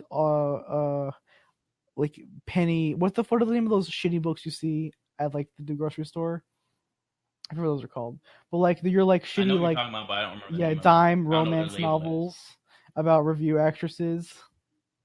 So there's that. And also the other thing where like you could see that like they would Ikuhara and whatever his name is from review would become friends because they're both huge theater nerds. Yeah. I loved her initial scene of like, if only your husband knew you were cheating on me with a woman. Men don't understand the love women can have. And she's like, I'm done with you. What? Yeah. It was the fucking instant turnaround on that shit. It was pretty funny. Like, but wait. And she comes back later in like the terror suit, even though she had nothing to do with the organization. Well, because it was just a trench coat and a hat to hide her face. But yeah, it's just like it looked like the terrorist, like quote unquote uniform. Yeah, and I think it was just kind of the thing where like the scenes with Kanba talking to his parents and them actually being dead the whole time, which is kind of supposed to be like this thing where it was like he was kind of accidentally sort of like living their ideals even though he doesn't believe in them himself. Like he just was he was like, I guess I'll buy into it because it's convenient for me at the moment kind of thing. And so you have this thing where like Himari and Shoma have both totally rejected their parents, and then at least metaphorically Kanba is still interacting with them while no one else is.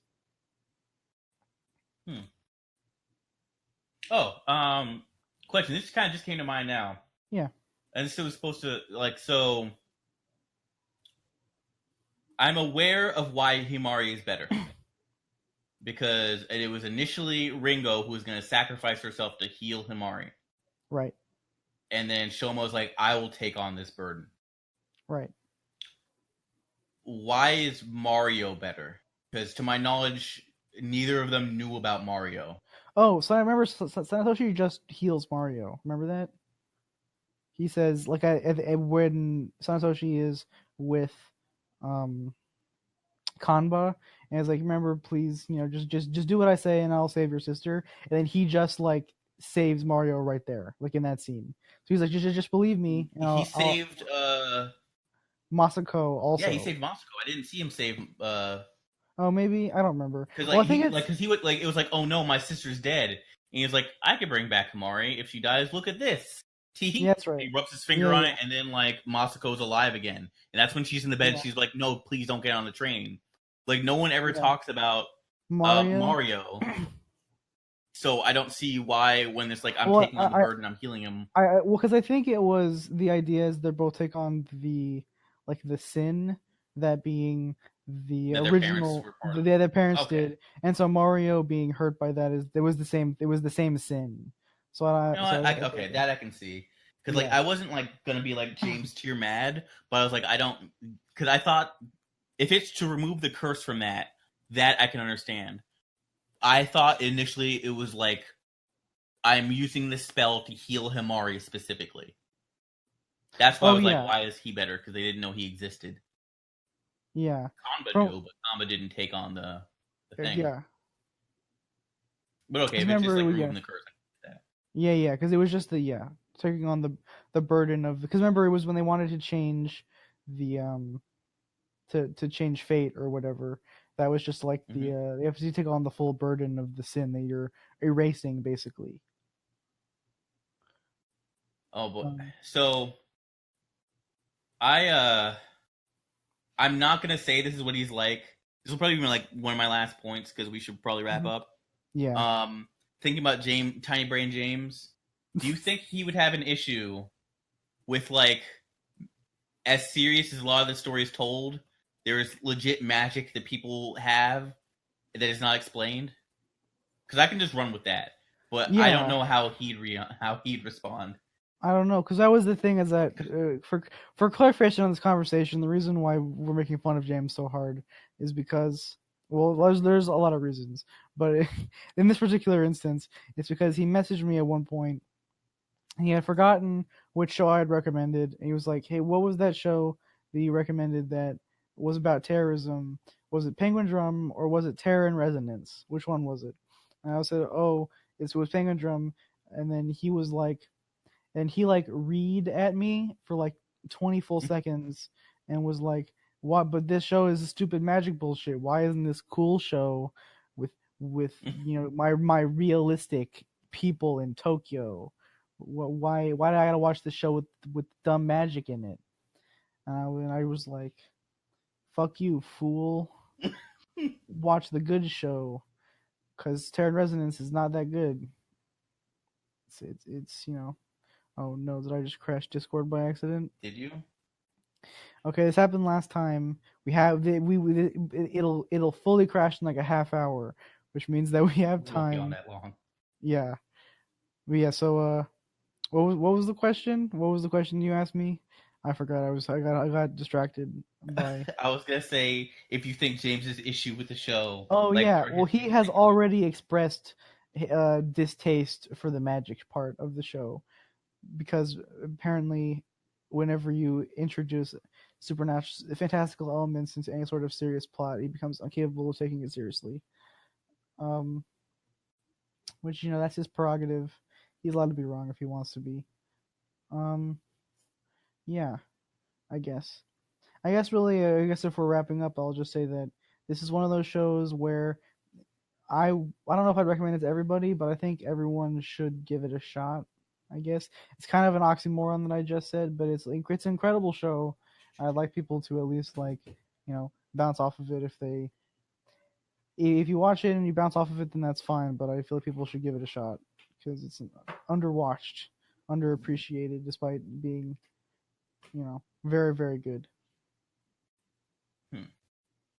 And my thing is the same. We've talked about it twice. I talked about it fucking 3 times on this podcast. I meant specifically the stuff to do before it. You know, so you get the full scope. That's important to do. It is really weird to me that, like, as much as I'm liking the show, or as much as I like the show, that I had, and as long as I've been into anime, that until I talked to you about it or heard you talking about it, I had never heard of it. I feel like this is something that could be a classic. Yeah, it's a thing where like Ikuhara is very popular in like circles. Utena, I think, is generally regarded as a classic. Most people have, I think, heard of it. Yes. And I think that's generally his most popular work. But this is Penguindrum is very similarly highly regarded. It's just, you know, Utena is like a big thing. So like it's just so he's definitely popular in his particular the circles being like, you know, people that like Yuri circles really like Ikuhara because, you know, he is a he's bisexual in real life, so he's like a LGBT director from Japan who was openly being like, bruh, gay people are cool, I guess. And also he's popular in like your like obscure like film nerd anime circles because he's like such a crazy amalgamation of different influences and styles, and he's so like distinct in his directing style, and it's very unique. And so people like that are super into it. And then you have, you know, whatever. But outside of that, he's not exactly the most mainstream anime director.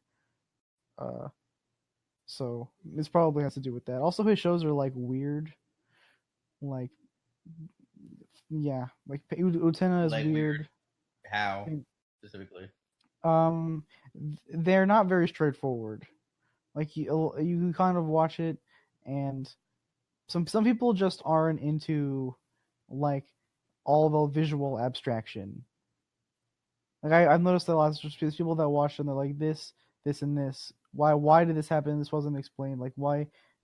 Especially when thinking about people when I was watching Gridman, how upset people were about sort of like banal visual details or simple like things that I were just kind of assumed that were never fully explained, despite not being important at all to the story that was being told. I'm curious. People were upset about how they never explained where Alexis came from, or people were. I think it was like I can't remember. There was something else about the people that were like deleted or whatever whenever they died, and they would be like forgotten or whatever. So there was something like that. Something like that. Not explained. I actually forget. But basically, it was people were like, it was a bunch of people complaining about like minor, like plot details that were just kind of existed to service like aspects of Akane's story because that was obviously the focus. And so I think that there's things like this here where you have like stuff in both Utena and Penguindrum where it's like it's not like fully explained, like, well, you know, what the child broiler is, why it exists in the setting, because it's just a way of like furthering the show's like, you know, message and its visual metaphor. It doesn't really matter why it exists. It just matters that it does and what it means, basically. Now this will probably be the last thing, and this isn't even about this show. I kind of don't want to, but I'm open. Do you think I would enjoy Utena? Okay, so Utena, I think, when talking about like, you know, you talked about how the last 5 episodes of Penguindrum is like it ramps up and it's a fucking bop, right? And the last 10 episodes is like, wow, this is really great. Utena has a very similar thing where you get to the last 10 episodes of that show and they are incredible. It is 10 out of 10 episode back to back to back, all for the last 10 episodes of that show. It's amazing. However, because it's longer, the show definitely, I think for the entire first arc, it's kind of like, it's basically a like shoujo series. It feels kind of like a slightly weirder shoujo series. Like there's a love triangle, and there's like the but the boy who's like is he the prince, and then you have like the student council plot and the duels, and it's very episodic and it's very like character focused, and you kind of like can feel that like, okay, this is pretty good, but I don't quite understand like why this is why this is an all-time classic. Basically is how I feel about like if you were to just watch the first like arc of the show, the student council arc, because that's kind of just all set up stuff, right? But then I feel like once you get into like Black Rose, you start to understand like, okay, this has some stuff going on. This seems really cool. But then really once Akio starts being like a main player in the show is when like, I think it really becomes apparent why people are rated so highly.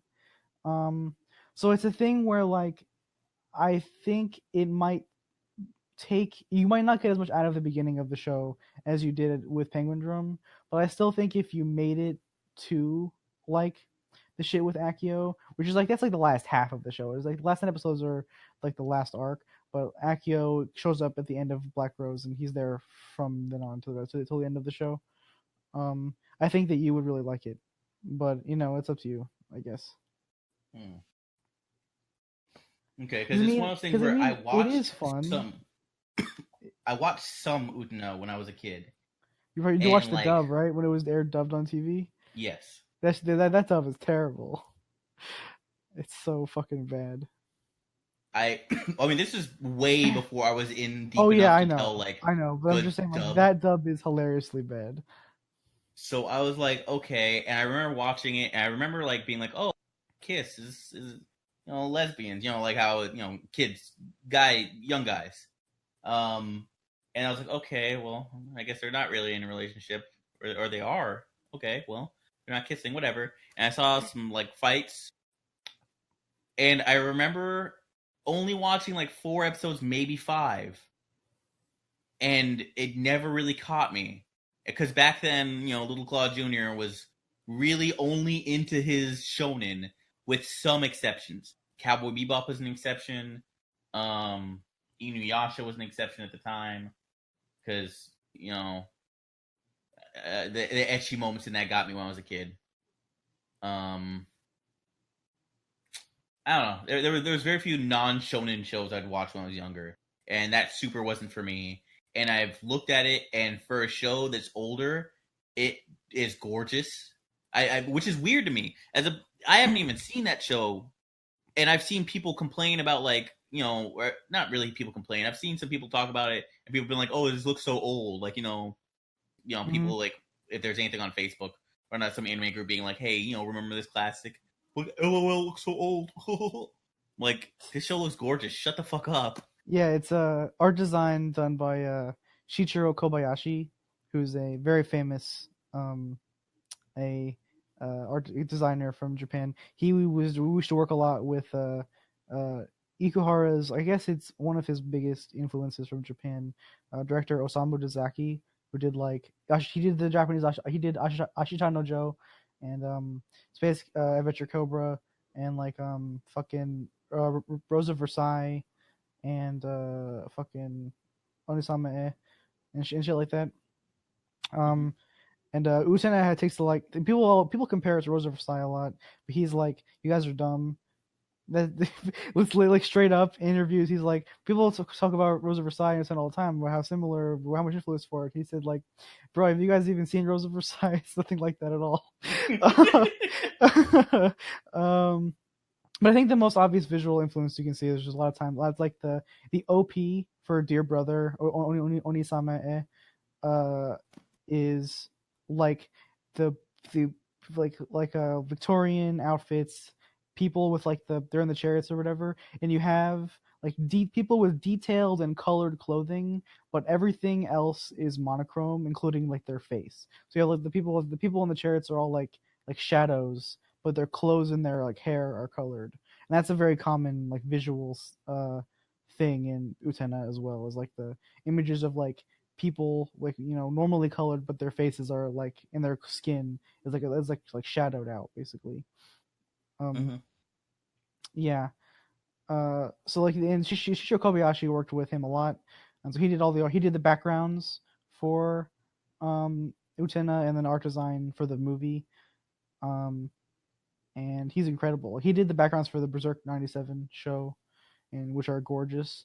And he did art design for Angel's Egg, I think, which is amazing looking. He's incredibly talented. Fucking art. He worked on Utena. One final thing, because I was like, oh, this is a character we didn't talk about, like, with the exception of like one small bit. Because I know at first you wouldn't have liked her, Ringo? as a writing standpoint, but like as a like character, because she gives off some Gasai Yuno vibes from Future Diary. But when was your turnaround on Ringo? I have to think of the specific moment, because she does some like whack shit in the first half of that show.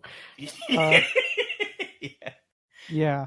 It was probably the moment was like when she's at the house, like the aquarium, and she sees like the dad with his kid. She has that flashback about like her parents splitting up, and like seeing her dad with his new wife.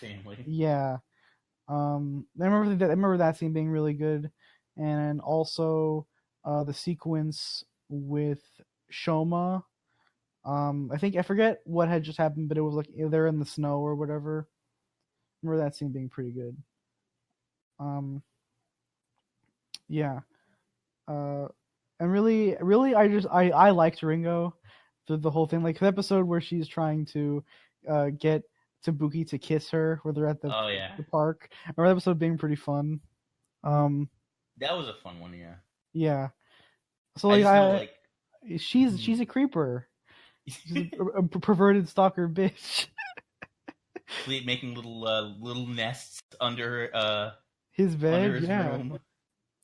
Like, oh yeah, this it's right under here is where he's sleeping. Good night. Yeah, and she had a fucking cutout of his body right above, like under where he sleeps. Yeah. Yeah. Like when I saw this, I instantly got Yuno vibes, except she wouldn't jump to murder. Yeah, she's not yandere. She's a stalker. Yeah. So I was like, oh, I don't know how Skylar would feel about her. But then she definitely comes around, but I was like, I wouldn't wait. He jumped from her. Because it's like the whole deal with her just like being a stalker thing is based off of her trauma about like her sister trying to like come to grips with that and be like, this sucks. Why more sister trying to become her sister. Yeah. Which is, it's sad. Also, how did you feel about Yuri, by the way? I feel like Yuri flashback episodes were really good. So at first I was like, Yuri's whatever, because you don't have anything for her. You just know she's the romantic rival because she already won. Yeah. But then you get to her episode, which is fucked up. Yeah. I didn't like it. No, well, not that I didn't like it. It's a great episode, but it makes you feel bad. No child should be like at the risk of death because her father's like, she's like, oh, Papa only likes beautiful things. You're fucking ugly. Your mother was ugly, but I can make you beautiful. I have to fix you. Yeah, and then she has a broken arm, and then like she starts to make a friend, and she goes back to her dad. Oh, you came home late. Did you make a friend? Was she nice? Then you can't trust her. Like, no, stop. I don't like this. Please, and then, sir, I ask you, please stop. And then Momoko's like, let me just stop this shit right now. Boom, Tokyo Tower is now here. Yeah, and she almost dies because of the thing. Yeah, pretty big curse. Yep, not curse, pretty big. Fate change right there. I remember that the image. I fucking love that too, of being like for Yuri. It's always like Tokyo is like this thing that like dominates, like the skyline is something that dominates her life. So like before it was her father's. Like, was that his house? Did he live in that? I think so. That giant statue. Yeah, the giant statue of David. That's also a monolithic structure, mega structure that people live in. Why is it so big?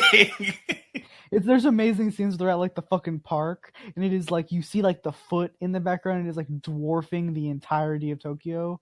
It's like this fucking It's like it's literally it's like preposterous how large it is. And it's like this big monument to beauty, basically, right? And perfection. Yeah. perfect human form or whatever. And then they disappears when Momoka gets rid of her dad, and instead the city is like the skyline is now dominated by this like forever remembrance of what Momoka has sacrificed, basically. Mm-hmm. I think that's cool. I like that. Okay. Any other questions or? No, I don't think so. No. Yeah. I mean, we think we tried to wrap up a bit before, and then we're back into it. Things kept coming up because I was like, because I remember like we've had spoiler casts before, like example being the Hunter x Hunter spoiler cast, where it's like a lot of that was dominated by Chimera Ant talk, and there was characters and stuff and moments that I liked that I realized we didn't even bring up. So I wanted to make sure. I didn't get a chance to talk about all the EDs. There's so many of them. There's 7 EDs, and there's only 24 episodes. Yeah. And they're all fantastic, and they're all performed by a real band that I forget the name of. Like, they're all songs from a real band, but I forget the name of the band. Except for the first ED. The first ED is original track by Coulter of the Deepers. But all the other ones, all the songs that are performed by Triple H, or Double H, I guess. I love Double H. That's probably one of my favorite parts of episode 9. Is when you find out this, because you had no reference to them. They were just idol girls who showed up on the subway thing, and then you found out no, they were actually Triple H, and they had a giant nose and married Stephanie McMahon. But then like bad times happened to one of them, and they became Double H. Yeah. So you have like the that shit, right? And so all the EDs are great. They're all storyboarded and solo key. Well, there's no animation in any of them. So the art is all done by a key director / key animator / director Shoko Nakamura, who is cool as fuck. I really like her work. She also storyboarded the transformation sequence from Penguindrum also. And so she's super talented. And the art book that I got is like full of her work, which is one of the reasons why I wanted to get it. So yeah, there's her. Really, I'm just at this point where it's like this show is just really like special to me. I think the reason why it's so like it just hits like so like it sticks with me so much, why it's so high in my like list of favorite things that exist. It's just like the overall message of like love being about not just sacrifice, but also like it's work that both people have to put in, and it's just overall like positive message of like love itself being just like enough to get people through, basically. Love can save a person. Love can fix problems, essentially. I think that it's very positive. It's a very uplifting message that the show has, and like despite like major issues, major horrible things that may happen to you, that in the end that just being there for somebody is enough to fix it in the end, I guess. And I think that's I don't know, I buy into that, I guess. So I like it. Okay. Well, with that all being said, thank you guys for anyone who's still here listening. This is the end of this weekly DADCast. I guess we'll be seeing you again next week. Not me. I'll be attending a wedding. So Skylar will be probably here with James. Okay. So, I'm sorry. Yeah. Well, it'll be another weekly sad cast with James next week. Is that what's gonna be? So when James isn't there, it's the Shin DADCast, but when it's just you and him, it's the sad cast. The sad cast, yeah. Okay, well. And then I get to be his counselor, live on air. Yeah, that last one was rough. I listened to that because of a certain thing James needed to cut out. Did he cut it out? Coward. I don't know if he did, because I listened to the full thing, and he's like, "This is a 3.5-hour podcast. Fuck me. All right, well, I just gotta listen to this one thing that he cuts out. I don't know where he'll say it. Hopefully, it won't be too far back." Out of 3 hours, at the very end of the podcast, 3 hours and 14 minutes is when it was. And I was like, "Oh my god, oh my god." It really be like that sometimes. There's times whenever I'm on like Danburu, I'm trying to find a very specific piece of art because I don't have it saved for whatever reason, and it's always on like the last fucking page of the thing. Drives me crazy. Well, anyway, thank you for joining us on the DADCast. Look forward to the next DADCast. And have a good day/night. Yeah.